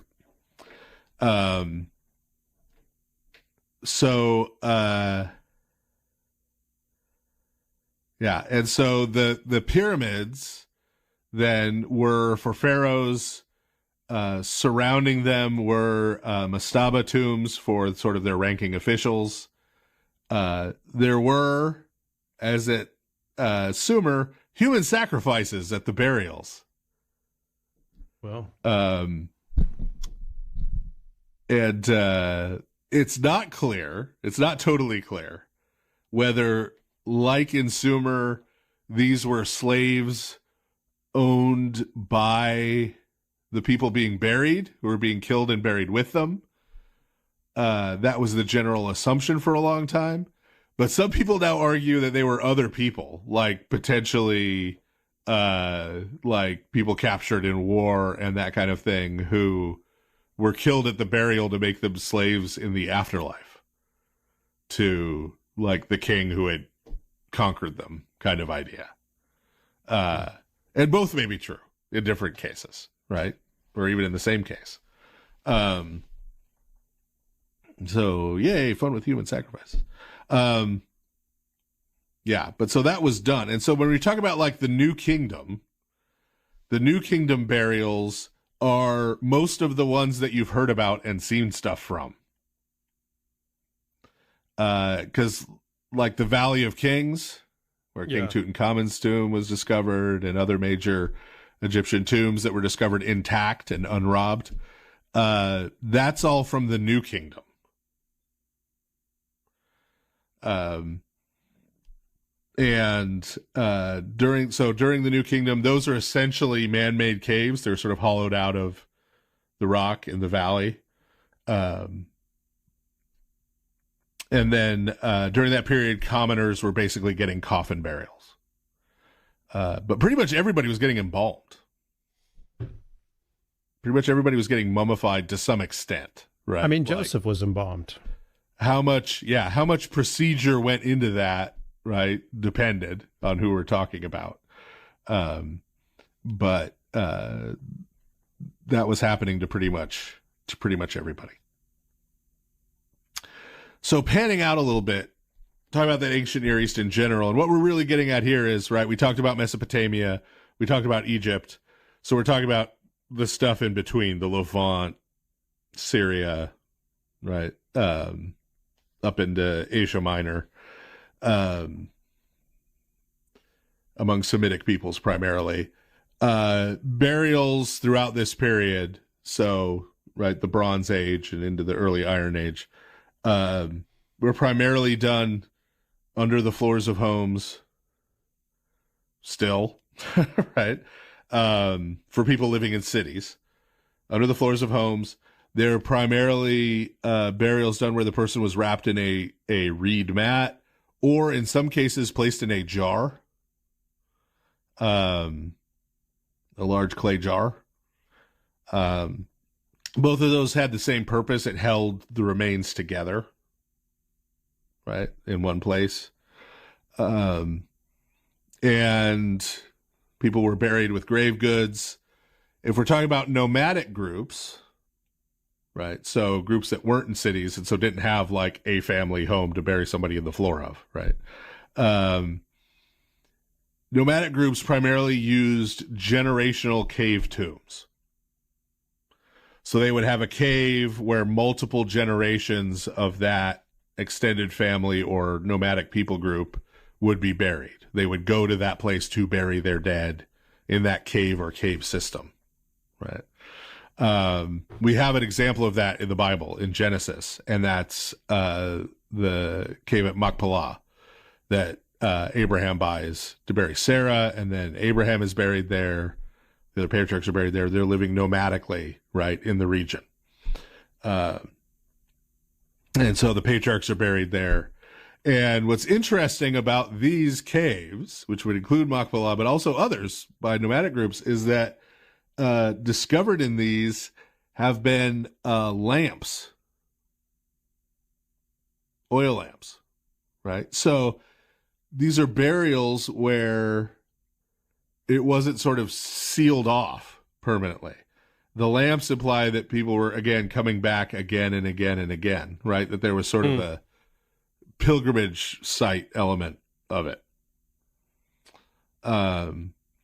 The first hint we get of cremation in the ancient Near East is actually in Assyria, in the Assyrian Empire. While the majority of the Assyrian Empire was still doing burials, a few of the ethnic groups, the small ethnic minority groups under Assyrian rule, practiced cremation. That's the first kind of organized cremation we get. Next, turning to the last ancient Near Eastern civilization, which is ancient Greece. We have, again, a lot more info about the burial process. So the basic pattern was, in ancient Greece, that there would be what we would call a viewing. So the body would be washed and then laid out in the home of the person who died. And then people would come to visit, to see the body, and again, they would offer drink offerings. They'd offer libations. They would pour one out. Again, not Irish. And then there would be a funeral procession from the home with the body to the place of burial, with mourners, like people singing dirges, lamentations, right? That kind of thing. There would also, and the funeral procession in common ancient Greek practice was also a sacrificial procession. So if you go back to the episode where we talked about what Greek and Roman sacrifices looked like, we talked about how there was a procession to the place of sacrifice with the animals that were being sacrificed, where there'd be incense carried, right, and the other things necessary for the sacrifice. because once they got to the burial site, sacrifices were going to be offered. And so those elements were also part of the funeral procession. Once they got to the usually burial site, we also see in certain regions of the Greek world, a minority of them, but in a few, there's evidence of this procession going to a pyre for a cremation rather than to a burial site. And it's not clear in the Greek case. Some of those are in places where they would usually bury. So there's lots of theories about that, right? Like whether they buried at one point and then cremated and then went back to burying, or some other pattern like that, or if maybe the cremations were tied to particular time periods. So think about like, oh, there's an outbreak of plague in the city, so we're going to burn all the bodies. Yeah. We don't know for sure, right? But we know that there's this minority of cases in which, right, everything else was the same, but instead of going to a burial place, they go to a pyre, right, and burn the body. Not only would these burials in ancient Greece be with grave goods, but food and drink from the sacrificial feast that was happening at the burial site would be buried with the person. So this was sort of their last participation in the sacrificial ritual life of the community. There would then be, after the burial, ongoing offerings that we know from written texts were seen to, and we've talked about this before on the show, keep the person alive, keep their shade sort of quote unquote alive in its shadowy existence in Hades. Pouring out blood at the base of the grave and that kind of stuff. Well, with these, with your regular person, this was more drink offerings like wine, that kind of stuff. Which if we're talking about heroes, access to. Yeah. If it's a hero, then they get blood. Right. Well, the founder of a city, one of these major figures, then their burial site was literally attached to a temple, and the blood from the sacrificial offerings at the temple were poured into the grave. To keep their memory alive in the underworld. But you can see by those offerings that here we have a pretty clear case by the time you're in ancient Greece that the departed ancestors are being seen as semi-divine spirits. There is an ongoing sacrificial interaction. They are the recipients of sacrifice, right? So this isn't you're transitioning here in ancient Greece, right? In this respect, that so previous grave goods and things, this is stuff you're sort of sending with the person into the afterlife, so they'll be successful or better off in the afterlife in some sense.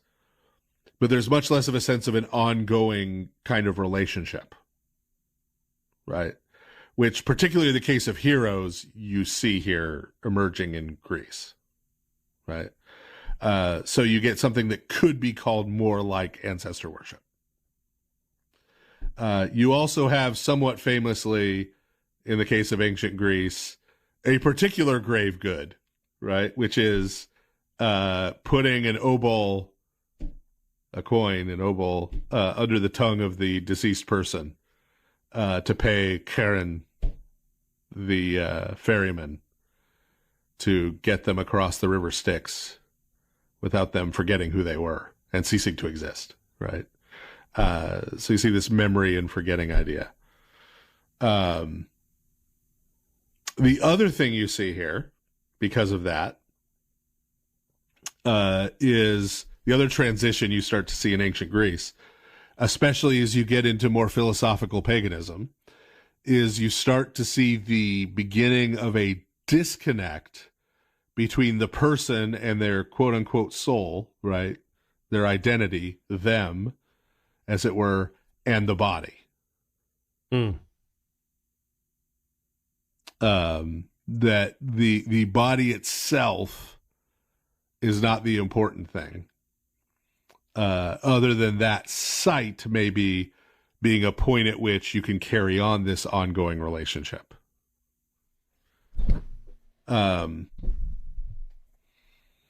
So then finally, in our brief pre-Christian tour of the ancient Near East, we get to Rome. And as with most things, Roman culture, as it emerges in the Republican period, has absorbed a lot of ancient Greek culture, but has its own peculiarities. So they kept the coin under the tongue. They still had the basic pattern of the body being displayed for mourners in the home, then a procession, right? And then disposal of the body, shall we say. But we get some changes. So, for example, in the procession, in Roman funeral processions, the mourners who were part of the procession would wear masks of the ancestors of the family to which the person being buried belonged.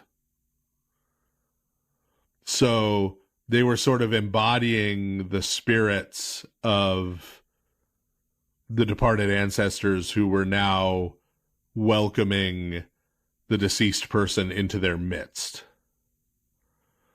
And then, of course, the big thing is that with the Romans, cremation was the norm. Yeah. From very early why? on. Like, why do we know why there's this big shift that the Romans just really embrace lighting everybody on fire? I think they have fully metabolized the shift that we see going on over time in Greece. So you have to remember, we're talking about the very early days of the Roman Republic. We're talking about around 500 BC. Yeah. Yeah. When we're talking about the early days of ancient Greece, we're talking about, 400-500 years before that. Right. The archaic Greek period. And so I think Rome had more metabolized that. So in Rome, there's sort of this disconnect now between the body and the person's spirit, right? The departed ancestors could be sort of re-embodied by those in the procession, right? Yeah. You get kind of the full demonization of the dead, right? With more of its original meaning. Right. Yeah, and so the body is just disposed of, essentially. And the ashes and whatever charred bone fragments remained were put into urns, often glass urns in the case of Rome. See-through, maybe? Which were then put into mausoleum niches. And also interestingly, but it makes sense when you think about it a little, because we've been talking about all these other previous cultures burying people like in the home or close to the home or, in the cave, at the door of the cave, right? Like you're keeping the departed close. In Rome, the burials always took place outside the city, or the interments of the urns were always outside the city. So there's this and disposal. Yeah, there's a little more of the disposal, and also, right. You might be thinking, right. You might be biased by the Old Testament, right, and you're thinking like, oh well, was it because the remains were unclean? No, it's actually the opposite. It's the opposite. Once the ashes were interred there, the mausoleum, right, because it was considered to have sort of the spirits of the ancestors swirling about it, right, was considered a sacred place. Remember, sacred and profane is holy and common. So the city is the common place, right? the home even is a common place, not a sacred space. And so to be sacred, they put it outside the city.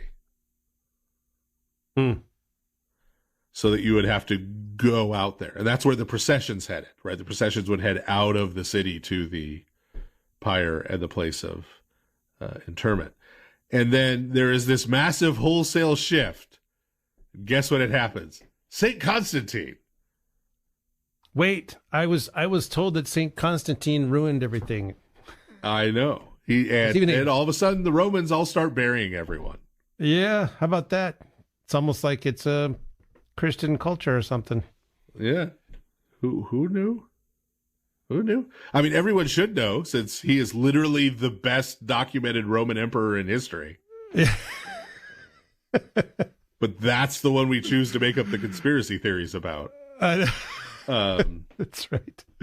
It's not like you could go read all that stuff or anything. Yes, It's not like you could literally read the text of every edict he ever gave. Yeah. Yeah. Well, but on see that our St. Constantine episode for more of that rant. On that true bombshell, we're going to take our second break, and we'll be right back on this episode of the Lord of Spirits podcast. Father Andrew Stephen Damick and Father Stephen DeYoung will be back in a moment to take your calls on the next part of the Lord of Spirits. Give them a call at 855-237-2346. That's 855-AF-RADIO.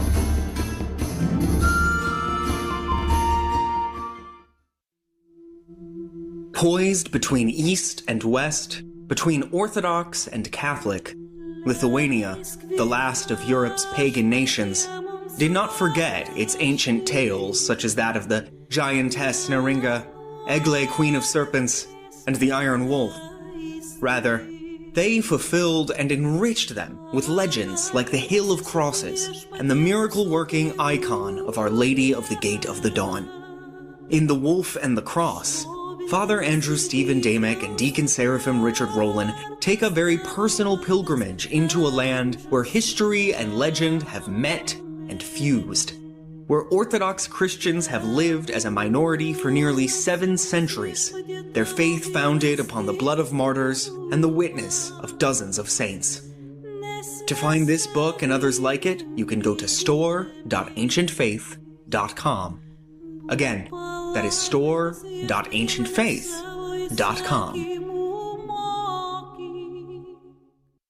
We're back now with the Lord of Spirits, with Father Andrew Stephen Damick and Father Stephen DeYoung.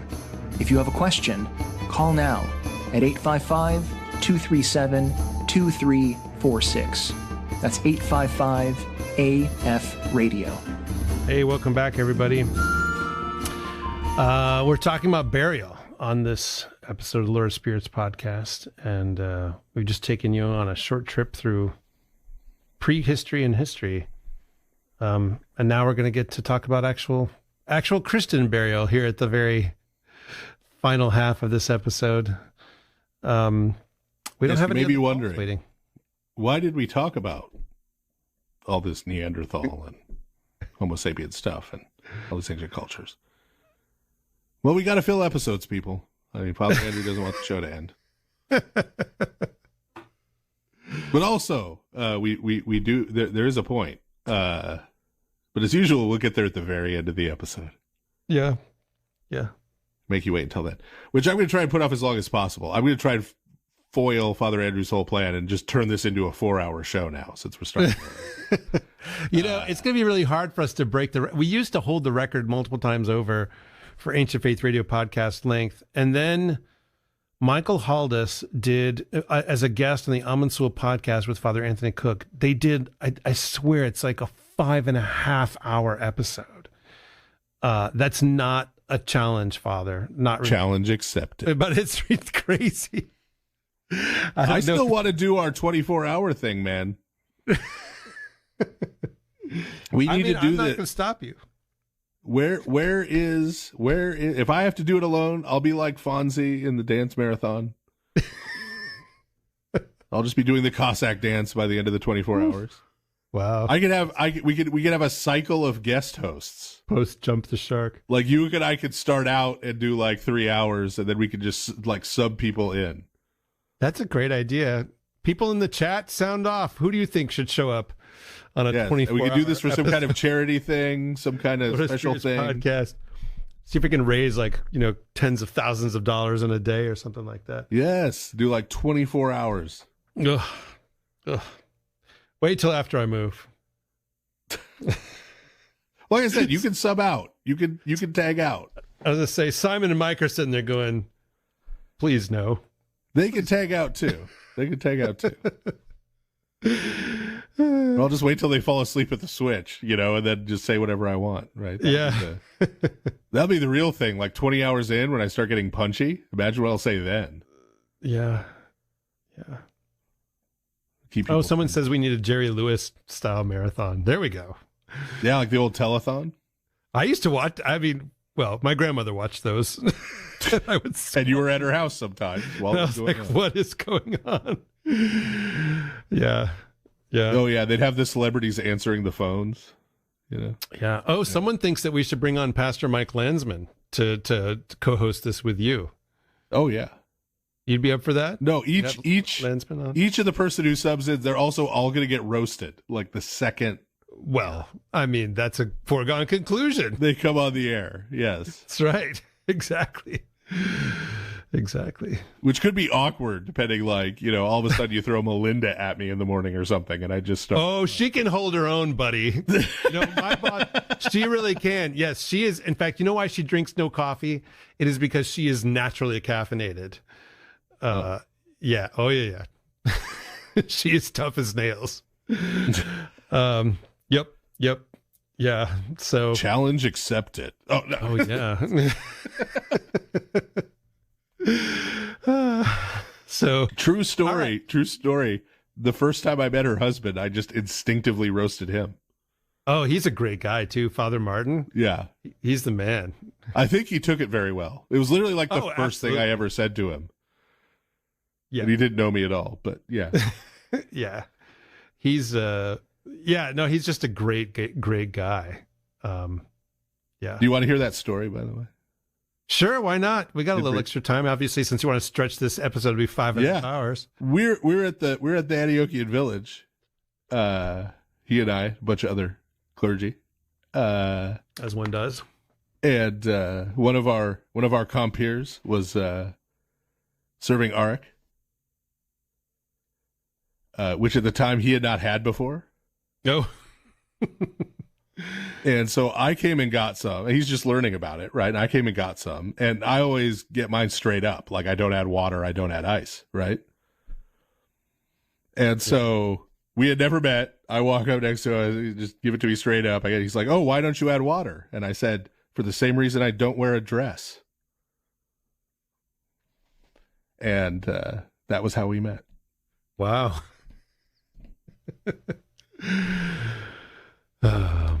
All right. Christian burial. He took it very well, like I said. Oh, yeah. He's just a good dude. Yeah, out there, and he's got St. Anthony's Church out there in Butler, Pennsylvania, Western Pennsylvania area. Don't dox the man. Come on. I mean, you can look this up on the interwebs. I'm not telling you where he lives. Okay. Yeah. See to it you don't, sir. Yeah. That might cost you your job. Yes, don't dox the boss's husband. That's always a good base. Because you're kind of doxing the boss when you do that. Well, again. Presumably. Yeah. So any calls? Do we have no calls? No, people are either satisfied or they just have no idea, Or they're in such confusion from having just tuned in and being like, when did the show start? Yes, right. All those people over, like right now, in Chicago, it's 7 p.m. And so some people are just now finally getting home when they left the office at 5. So to the listeners who are feeling that sense of disorientation you have right now is what Father Andrew is dealing with. That's why we're starting early. So yes, here in the third half, we come to Christian practice. And as usual, by Christian, we mean Orthodox Christian. Yeah. Sorry, not sorry. That's and everything we're going to talk about in this section in terms of how these things are done goes back to the ancient church. This isn't like, none of this is loopy stuff, right? Like, none of this is like something we came up with last week. Not that there's any of that in the Orthodox Church, but that's what justifies us saying that. So in Christian practice, one of the things that we inherited from Second Temple Jewish practice is holding vigil with the body of the deceased person. Yeah. And during that vigil, traditionally the Psalms are read. Yeah, unfortunately, a lot of funerals these days, you don't see that. But I think especially with clergy funerals, there is a big effort to have people come and read Psalms. I know some communities are really, really serious about this. So if you're in one of those parishes where they're really doing like a vigil over the body of people who die in your church, with Psalms and stuff, good for you. I mean, this is how it should be done. Yeah. Yeah. And I did it for my dad, and I actually did it for a few people. I don't know if they even know or their families know. I did it for some of the folks in West Virginia. It's a powerful thing. When I was up there. It is. Yeah. It is. Not only is it something to do as a community, but if you're a family member, it's a very powerful thing to do. Yeah. Yeah, and I mean, I remember it's not quite the same thing, but it's very similar. I remember when my mother was dying, and she was in her last days, where she was in hospice for a while, and then she came home. And I had already talked to her privately, kind of, asked for forgiveness for every stupid thing I did when I was younger, and at one point, there's not much more to be said, and honestly, also like, her, because she died of brain cancer, and so it was affecting her ability to talk. Thank God, brain cancer doesn't physically hurt, but it does, it limited her ability to express herself. But we still were able to communicate well. But it got to the point where it was starting to get less and less. And even though she wasn't gone yet, eventually I just went and sat with her, and I read the Gospel of John in particular when I was with her.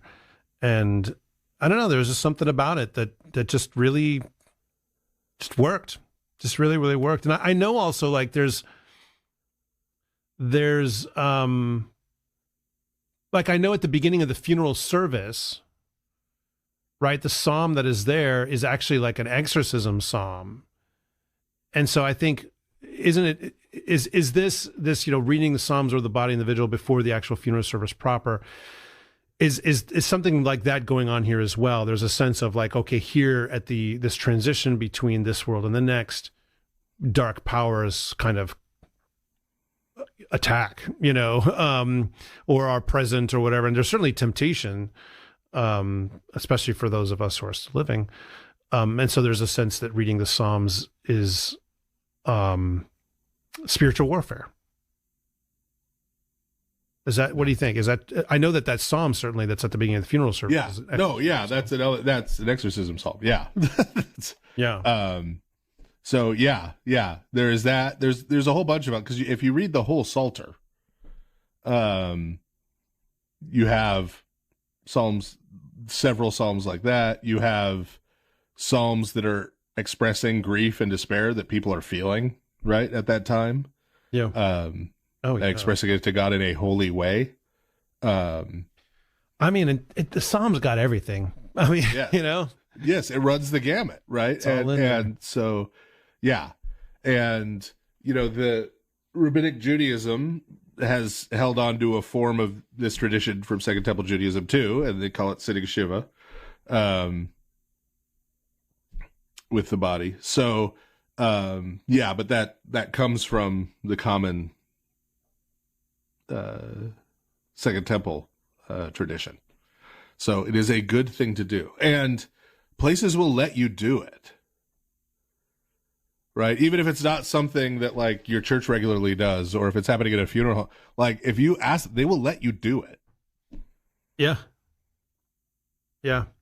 I mean, and the ideal is that, you know, when the time comes that the body is brought to the church and simply left there, and then you know, what better place to stand there and read the Psalms, or sit there and read the Psalms than in the church next to the body.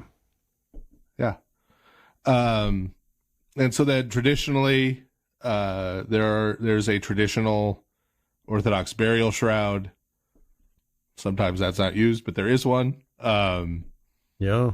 You can order one, right? You can get one. They're not super expensive. No, they're not actually. They're often just printed now. So like, yeah. Traditionally the body is facing the altar. Yep. Because the person is still part of the worshiping community, and is open. And a big part of the purpose of it being open is that traditionally, before the coffin or casket is closed, the body is venerated. You know, one of the things that I've seen, which I thought was kind of cool and I was a little bit envious of because it's not in our tradition, I was at a Ukrainian funeral, and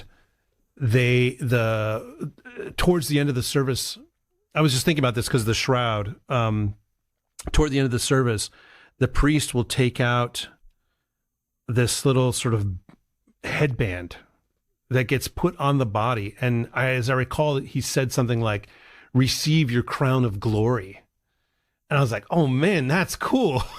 And I've not seen it in any, I don't know if it exists in other traditions, other Orthodox traditions, but yeah. And it was printed, like it was printed with, I don't know, I think there was crosses and maybe, I don't know. There was probably writing on it as well. I didn't get a close look at it.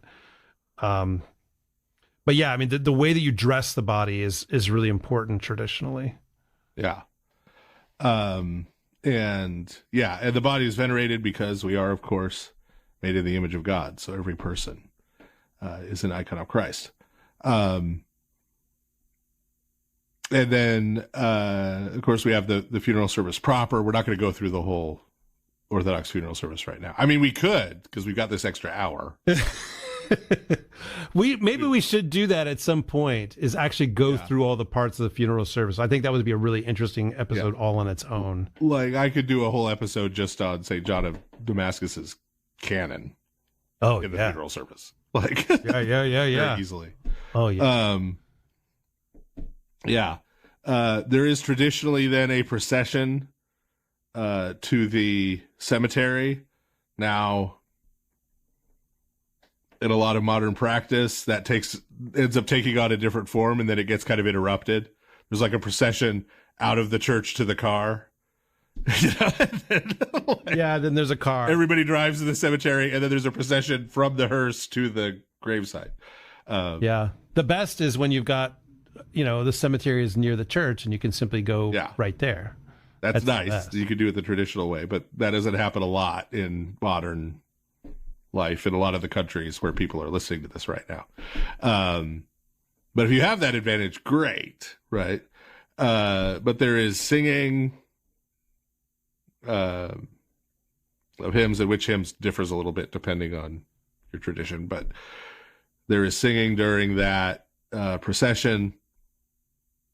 And then the gravesite is blessed.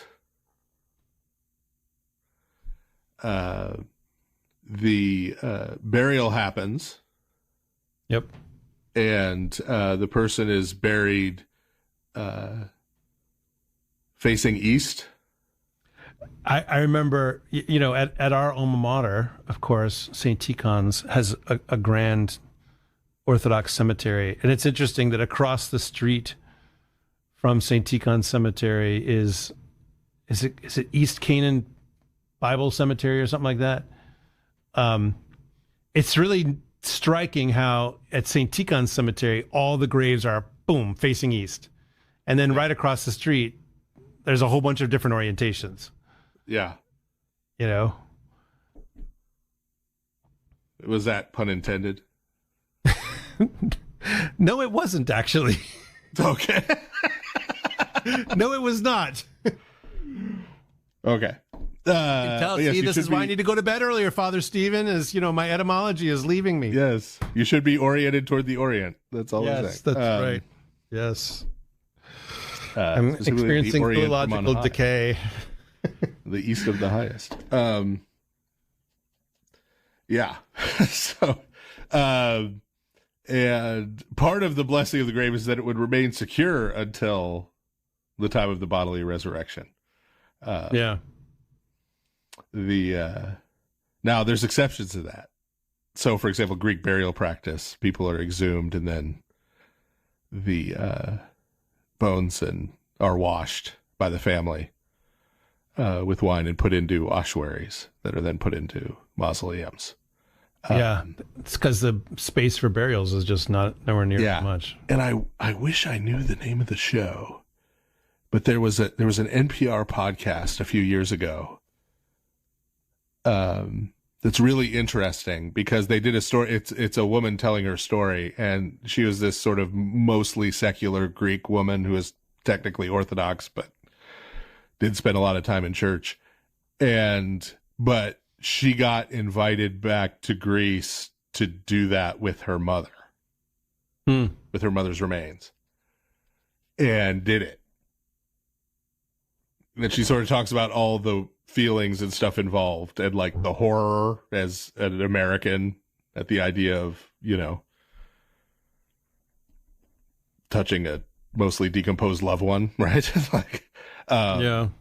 But then how that experience changed her view of herself and her family and her culture and her faith and all of that stuff. It's really good. Another story that I wish I remember the details of is one that my wife was telling me just this morning after she heard us talking about this episode. I don't think it was around here, but it's this sort of folktale.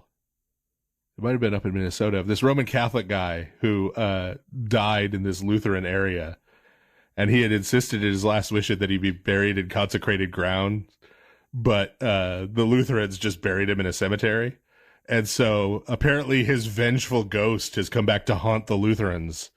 Hey, like ever since in that area. Yeah. Take that. Yeah. But anyway, yeah. So then after the burial, there's a shared meal with the community. Called the mercy meal, or Macaria. If you're in a Greek church, they call it the Macaria. I know how to do the Macarena. Oh wait, no, that's different. Wow. Could do the Macarena at the Macaria. It would be very out of place, but so there was a period of time where that was happening. I hope not. I would die instantly of cringe. I just and something that's an interesting variation is a clergy funeral. So Orthodox clergy funerals are a bit different. Well, so part of this is, I'm gonna let you go, but yeah. Part of this is that a lot of the traditions that have fallen into a little bit of disuse in regular funerals are still done every single time with clergy funerals. Oh, sure. Yes. So absolutely. Part of this is a more antique form of the that's true. But some is still particular to the clergy no matter what. Yeah. Thank you for that. I'm going to let you finish. So clergy are buried in their vestments. And one of the things that's done, and this is actually something that most people never will see, but I have done this a few times. So who vests the clergy? Well, it's not the funeral director. It's other clergy. So now, funeral director may be there to help, because frankly, a funeral director knows how to deal with a dead body in a way that your average priest probably not as experienced with. But yeah, so I've participated a number of times in the vesting of a deceased clergyman, And it is actually a really powerful, beautiful, amazing thing. Often one of the clergy will be there reading the Psalms. Another may be censing the body, if there's enough clergy to do this with a censer. And then the rest of us will, vest him. And as you vest him, you read. Have you ever done this, Father? Have you ever done this for another clergyman? I have not participated. Oh, yeah. Well, of course, you're like out in the middle of, far fewer. Yeah. I'm in Pennsylvania. We've got 250 Orthodox churches. So yeah, I've done it 3 or 4 times, as I recall. And as each item of the vestments are put on him, then the prayer is said. That is said when normally, because as we put our vestments on, each piece has a prayer that goes with it. People again may not know that because most people are not around with us in the altar when we're putting our vestments on. But he's being vested. The prayers are being said on his behalf. And there is a custom. It's not always followed because sometimes it's just not practical, but there is a custom of getting buried in the vestments that you were ordained in. So kind of back to the beginning. And actually when I saw that my ordination vestments were getting a little bit worn, I folded them up and put them away. And I'll bring them out once a while, maybe once or twice a year to wear them. But the idea basically is that I'm saving them, for the end. And then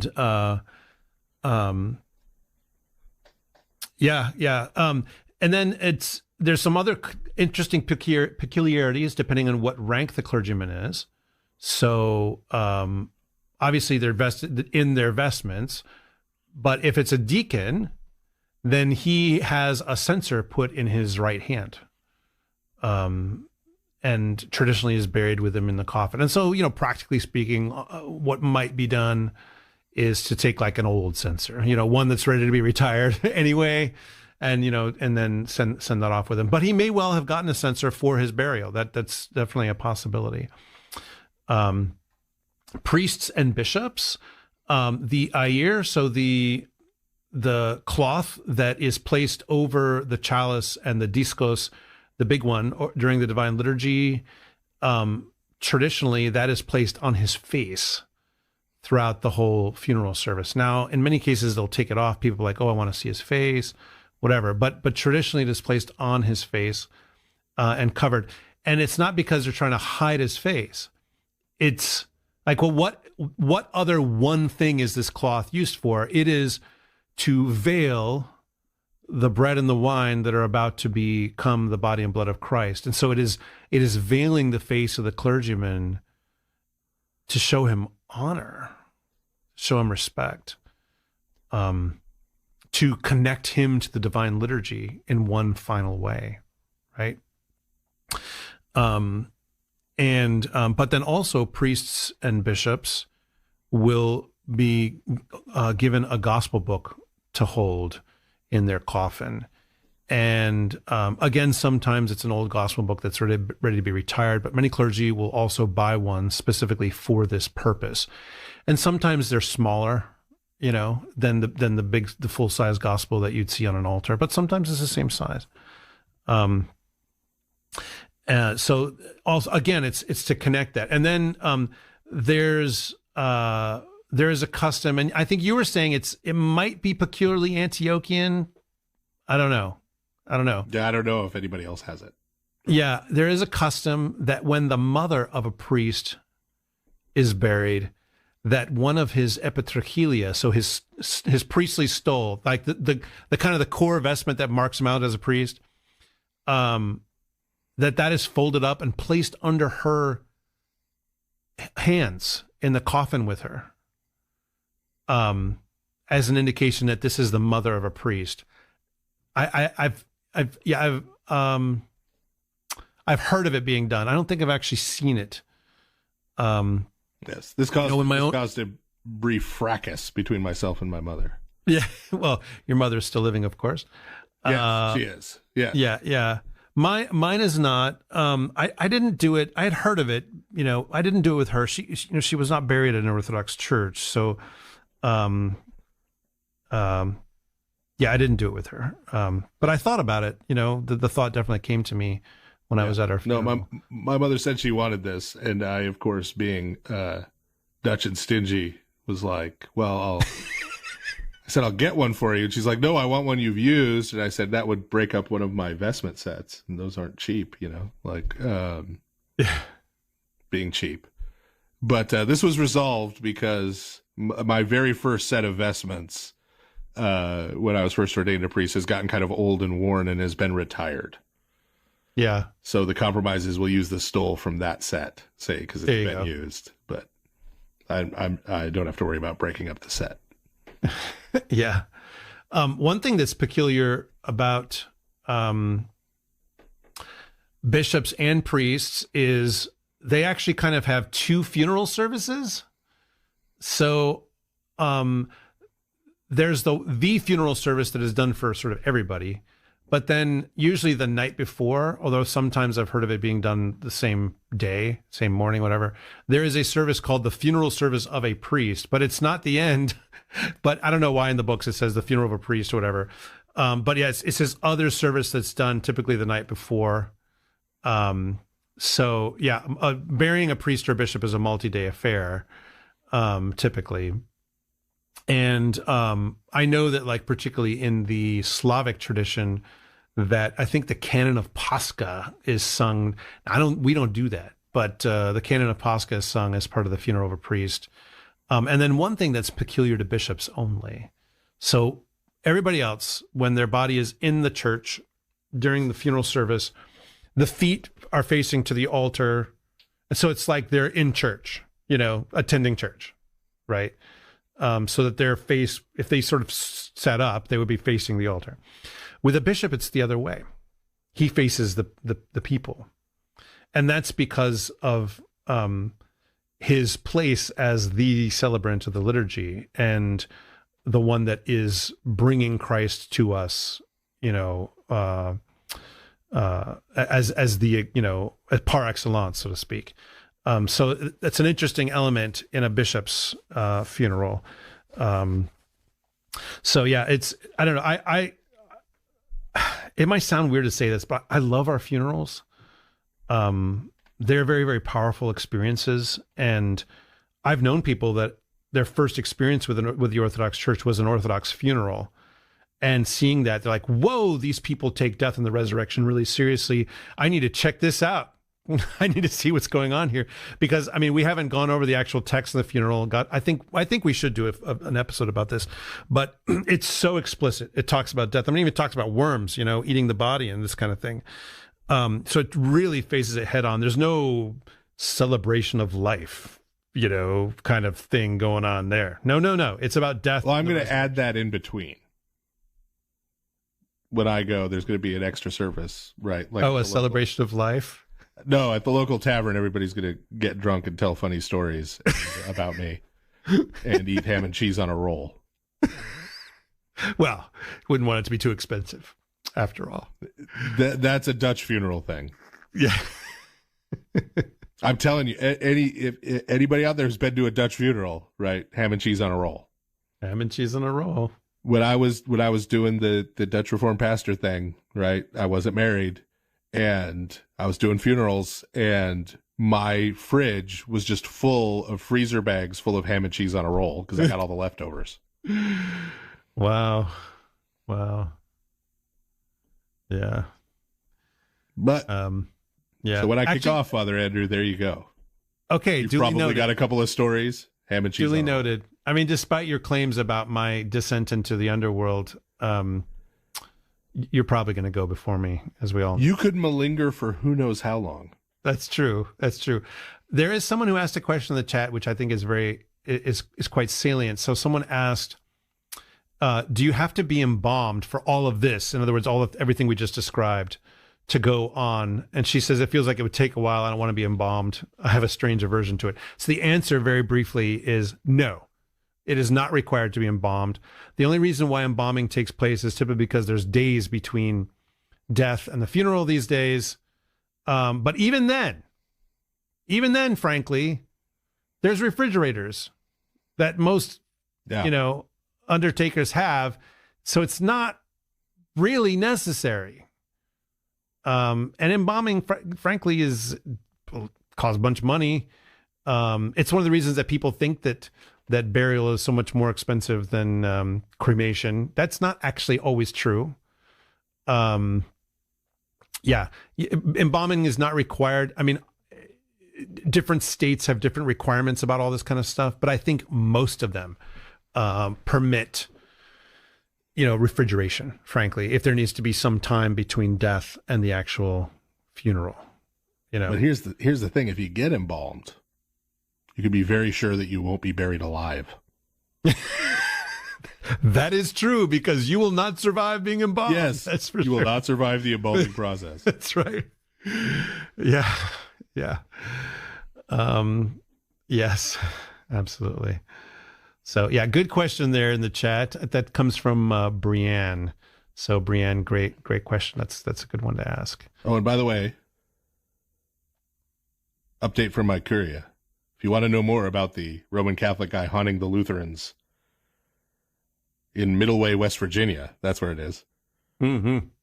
Look up the Legend of Wizard Clip. That's a great name. Yes. Oh, Look up the Legend of Wizard Clip. That's great. The other thing I'll say about all of these funeral practices is there are now many Orthodox churches in the United States. I can't speak for other places, but there are many in the United States that have a burial ministry. So people within the church have learned all of this, and they basically, in most respects, almost everything that could be done by a funeral home can actually be handled by a ministry of the church. And I have seen this done, and wow, is it so much better. Nothing against, undertakers. I'm friends with one here. He's very, very good. In fact, he's Orthodox. He's very good. But parishes that take this over, it's a beautiful, wonderful, excellent, powerful thing to do. So, there is a book called, I think it's called A Christian Ending by Protodeacon Mark Barna. Is that right? Is that the one that kind of describes all of this, how to do it? I think that's what it's called. And, people have used that as a kind of manual to learn how to do this ministry. So, if you're in your church and this, you find this moving, you find like that you feel a desire to do this kind of ministry, look this up, have a conversation with your priest about it, see what could be done. Obviously, local laws can sometimes govern what exactly is permitted to be done, without being an actual funeral home. Yes, you're going to need somebody to dig the grave. You might need a backhoe for that or whatever. But yes, there's so much that can be done. And honestly, you can save people a bunch of money. And, maybe some people in your parish, they have insurance policies that can cover big expenses for funerals, maybe. But there are also people in your parish that do not have that. And wow, would you be doing them a beautiful, beautiful ministry, a beautiful blessing to take this up. So I just want to throw that out there and recommend that to people. I think it's a powerful thing to do. What did people do before there were funeral homes? It turns out that actually this was a community thing. So, yep. Yes. So, and in terms of Christian practice, that sort of doesn't end with the funeral. Yeah. In that we have memorial services. Yeah. And traditionally those are done on the third day, the 9th day, the 40th day, and then yearly, right? Like annually on or around the date of the person's departure.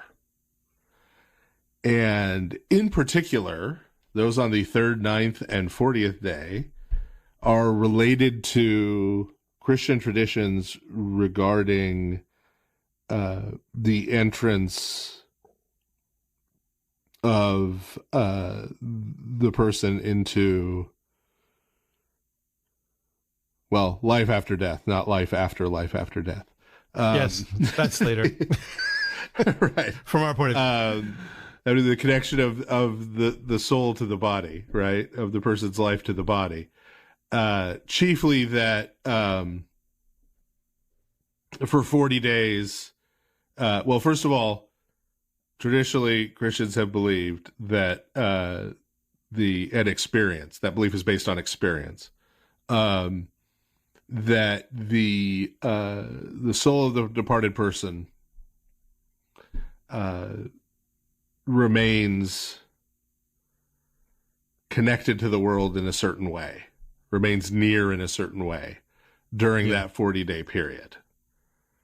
And that the third and ninth days relate to significant points on that journey that the soul is undertaking during that 40 days. We believe there is purification happening during those 40 days. No, we're not about to talk about toll houses. Some people are getting really excited there. Yes, people are revving their engines. But needless to say, a very literal understanding of the toll houses and or something like purgatory and or probably other things is trying to literalize and systematize things like way too much in terms of what Christianity is traditionally taught, but that is still a thing. And of course, at those memorials, probably the most prominent / memorable hymn is when we sing Memory Eternal. And this is kind of an interesting inversion of the pagan Greek belief, cultural belief, where it was about the memory of the person being kept alive amongst humans to sort of keep them alive in the afterlife. Whereas we are talking about God remembering the person. Right. That's what Memory Eternal is about. Christ remembering the person when he comes into his kingdom. Divine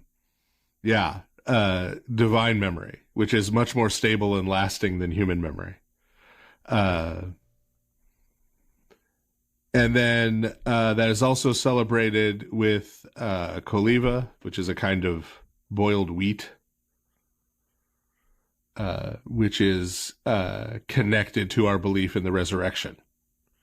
And that's an important thing. And Father Andrew didn't, specifically jump up and down on this, but he mentioned it throughout the discussion he just did of clergy funerals, is that all of our funeral and memorial services are all deeply connected to the resurrection.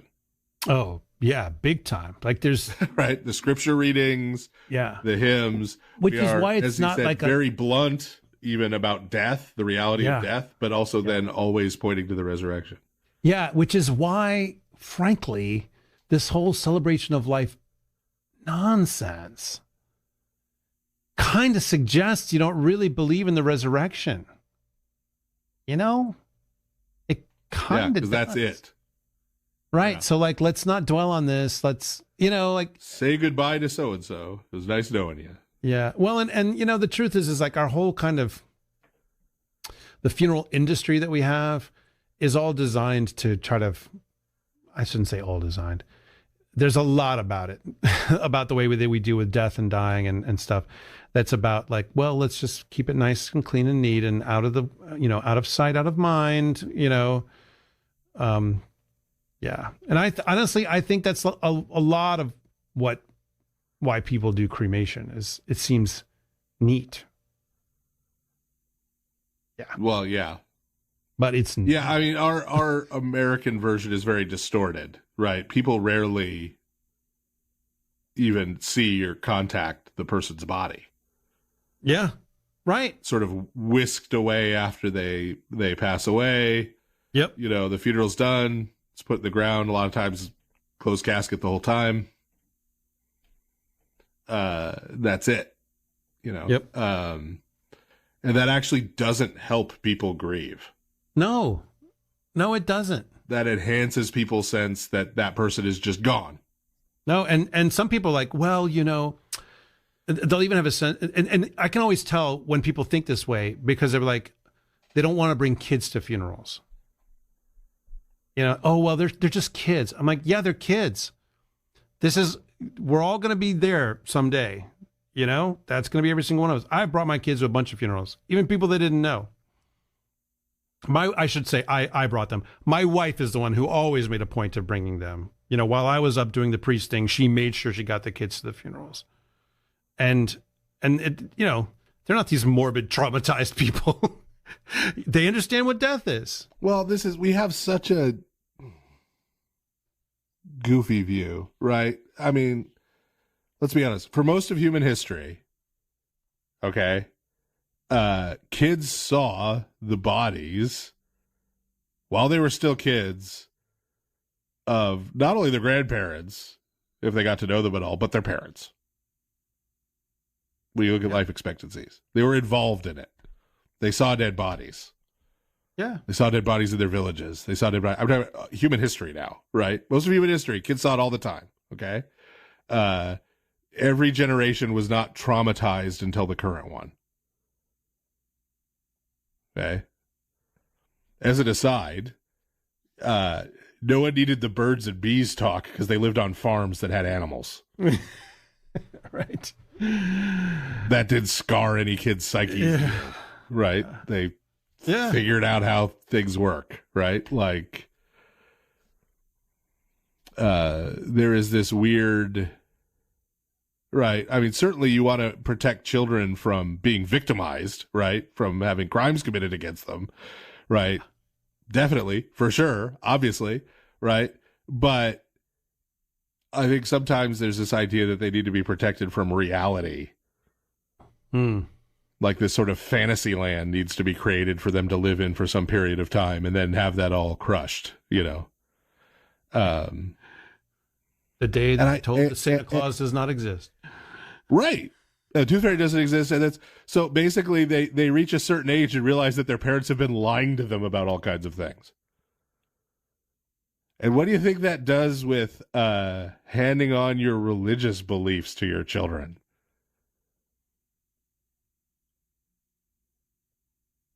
Yeah. Right? How many kids decide that all that religion stuff was in the same bucket? There's all the other things you told them about the world that weren't true. Anyway, I'm a big reality fan. Not reality television, because it's not real. But actual reality. Yeah. So now, since we're coming to the end of the episode, Father Andrew probably has paper clips or toothpicks or something holding his eyelids open right now. But we're coming to the end of the episode. So now, why? Why all this? Right? Well, for one thing, think for a minute about the continuities that you see running through everything we just talked about. There's certainly discontinuities, right? And you certainly see in Christian burial practices and memorial practices a fulfillment, a correction, a fullness, right, of the reality of life and death that is not as clear, is not as unambiguous in the other things, right? In fact, there's some error and some idolatry and things that have snuck into a lot of those earlier things, right? Yeah. But still look at the continuity, right? Look at throughout human history and way back into prehistory, as far back as we could go in prehistory, right? Is that family in Kenya potentially, possibly, supposedly 84,000 years ago, is what they were experiencing when they buried their child that different from a couple that has to bury a child today? Yeah. And even the way that's reflected in the burial. Right. there is something about the truth, which we see in its fullness revealed in Christianity. There is something about that, lo and behold, is essential to human nature because we were made in the image of Christ. Right? This kind of basic understanding. Right? This basic understanding. Relatedly, as a corollary, I think if you understand that continuity, you understand what we've been talking about tonight, and you can see that, you will understand much better why the Orthodox Church forbids cremation. Yeah. That practices of cremation are a rejection of that part of our humanity. That sort of human through line that, of course, has its basis in Christ, right? And in the resurrection. Right. Now, those early Homo sapiens, those early Neanderthals didn't know who Jesus of Nazareth was. They didn't know what a Nazareth was. They didn't know what a Messiah was, per se. Right. Yeah. And that he was going to rise from the dead. Right. Nonetheless, aren't those practices that they practiced with their departed loved ones grounded in a shadowy, vague, maybe even in places erroneous understanding of Christ's resurrection? Yeah. Why go to all that effort? Right. And obviously in some of these cases, some of these burial practices require way more effort than others. Like building a kurgan is a lot of effort. But it's still a lot of effort to dig out a hole in the limestone cave, but either way, it's not just, oh, this person's dead, get rid of that body. There's a bunch of effort that's put into this. There's clearly ritual practices. There's focus on that person. And, yeah, it's one of the most deeply human things to do, to bury someone, And I mean, cremation, I think a lot of people do not realize what cremation actually entails. It's, the human body is put basically inside a big oven, and the bones get ground up, smashed into pieces. It's very violent to the human body. If there's any metal, there's any prosthetic bits or whatever, they get tossed in a big pile and then recycled or something like that. It's very, it's, some people have asked sometimes well, what about saints who were burned alive or whatever as part of their martyrdom? I'm like, yeah, obviously the people who did that should not have done that, and we still venerate those relics. Burning people alive is bad, everyone. Yeah, right. We still venerate those relics. But then to think that that's the right thing to do, and again, I know that a lot of people do it because they've been told it's the cheapest option.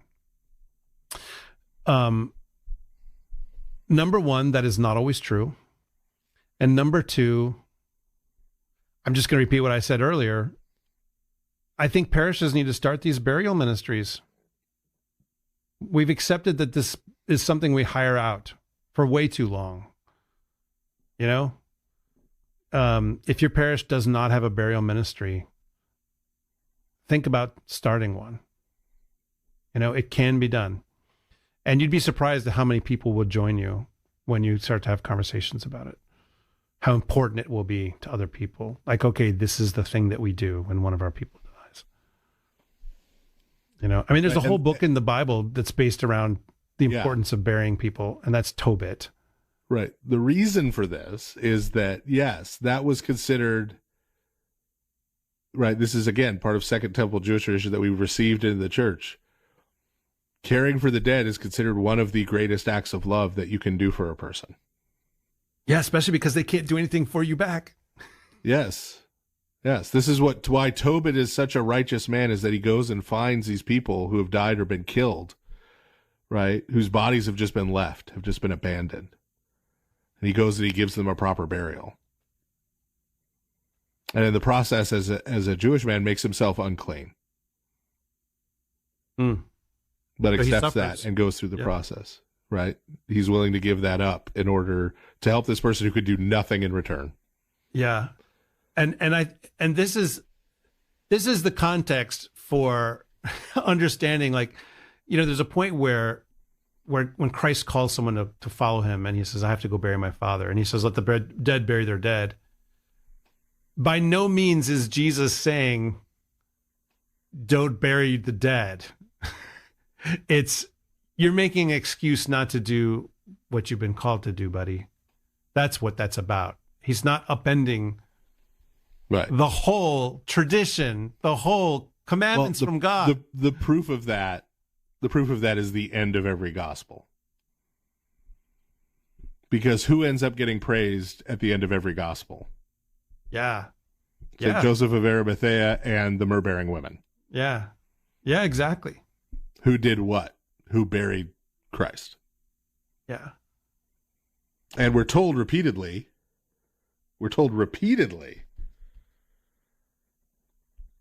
by those gospels that they didn't know he was going to rise from the dead. That's right. So that it was just an act of love and even an act of risk on their part. Yes, they risked their lives to bury this person. And how many people, including a bunch of the disciples, said, well, we thought he was going to be the Messiah, but I guess not. Yeah. And went back to fishing. It's these more marginal people. Right, but they didn't. They risked their lives to go and bury Christ. That's why they're considered such great saints. Yeah.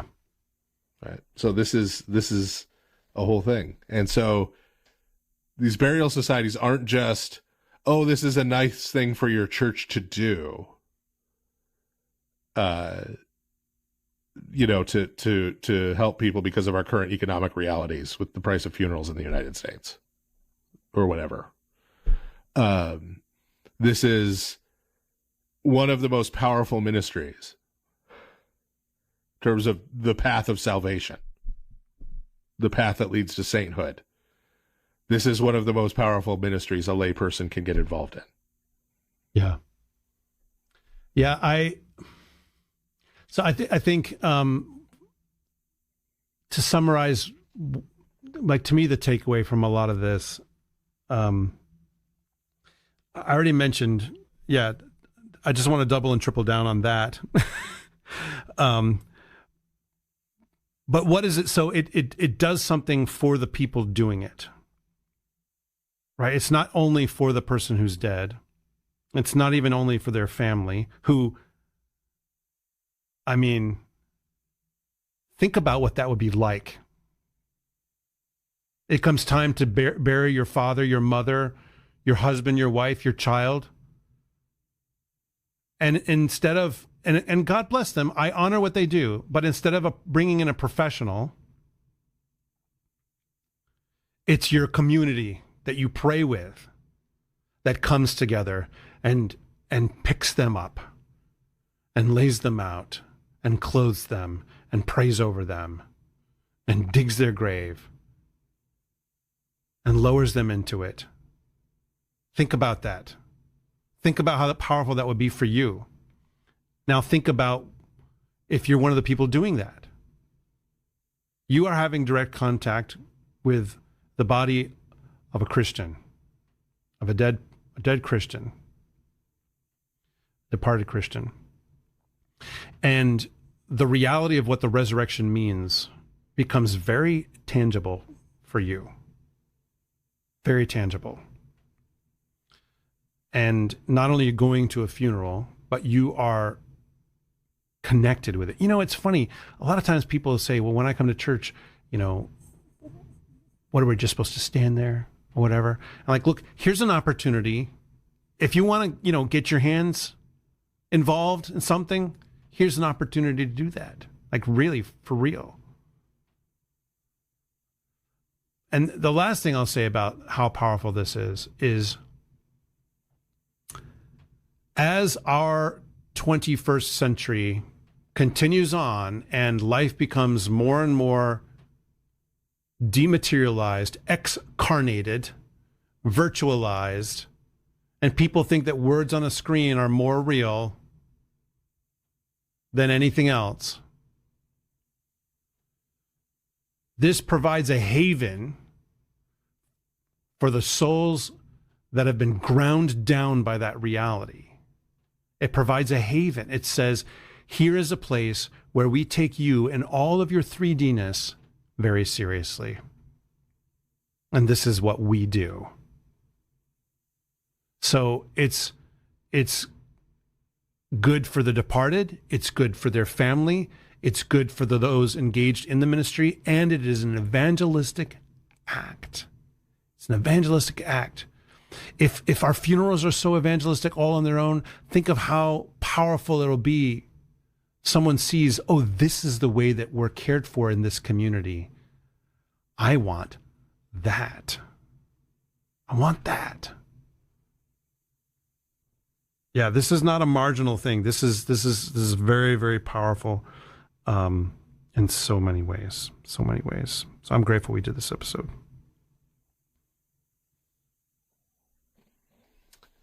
So yeah, just briefly, because I can hear Father Andrew nodding off.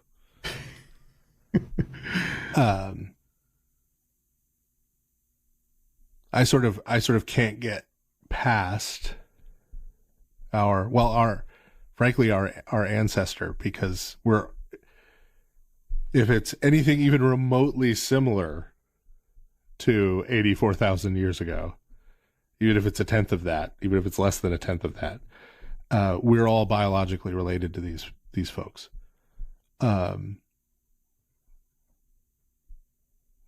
This couple who had to bury their toddler and put them in a grave with a pillow under their head and a blanket wrapped around them. And when they did that, when they treated the body of their child that way, they testified to the fact that love is more powerful than death. And I don't know how they could have intellectually known how that was true, because it was only really revealed how that was true millennia later, when Christ's love for us brought him to the most horrible death humans could devise, and then out the other side in the resurrection. But that truth was, in a shadowy way, real to them nonetheless. And I think we as Christians need to take that truth seriously. And that's reflected in what Father Andrew's been talking about with the burial ministry, but that's also reflected in how we think about the people we've known and the people we've loved who have departed this life before us. Everything in our culture is aimed at, well, we need to quote unquote help you to quote unquote move on, to leave them behind. But if it's true that our love for them is more powerful than death, then not only is there no reason to leave them behind, why would you?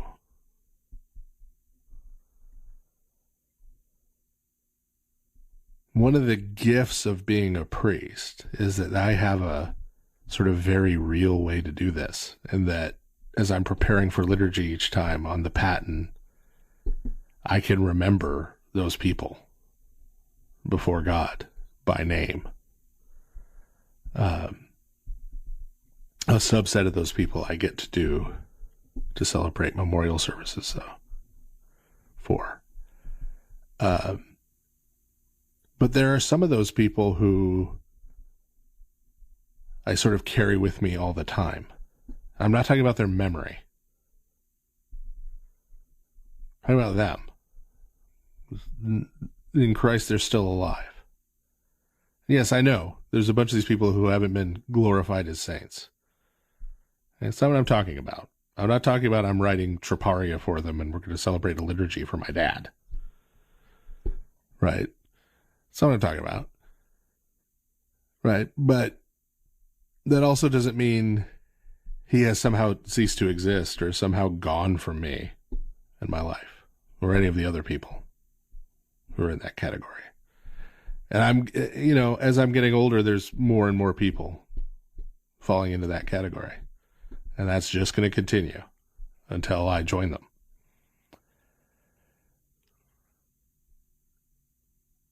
A lot of that is realized in prayer. Praying for the departed. Praying with the departed. Continuing that bond. But so I hope what people will walk away from this episode with is that fundamental truth that we see so clearly in Christ, that love is more powerful than death, and then actually put that into action in your life, in your awareness of the fact that the departed in Christ are not separated from us. They are not gone. We are not moving on from them. That they're continuing to accompany us through life in a different way. And that's a different way that in the Christian hope is going to lead to reunion.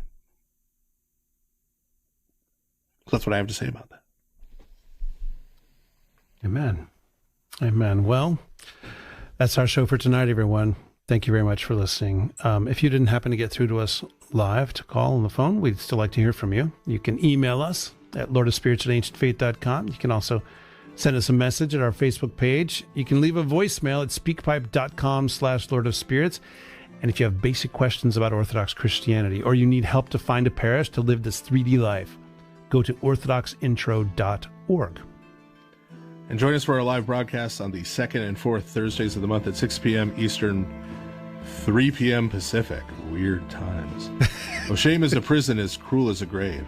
Shame is a robber, and he's come to take my name.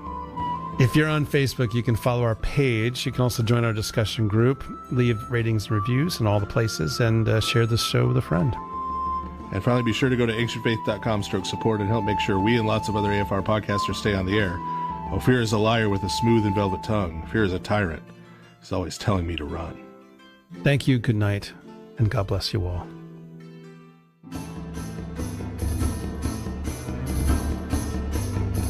You've been listening to The Lord of Spirits with Orthodox Christian priests, Father Andrew Stephen Damick and Father Stephen DeYoung, a listener-supported presentation of Ancient Faith Radio. And I beheld, and I heard the voice of many angels round about the throne, and the beasts, and the elders, and the number of them was 10,000 times 10,000, and thousands of thousands, saying with a loud voice, Worthy is the Lamb that was slain to receive power, and riches, and wisdom, and strength, and honor, and glory, and blessing. Revelation chapter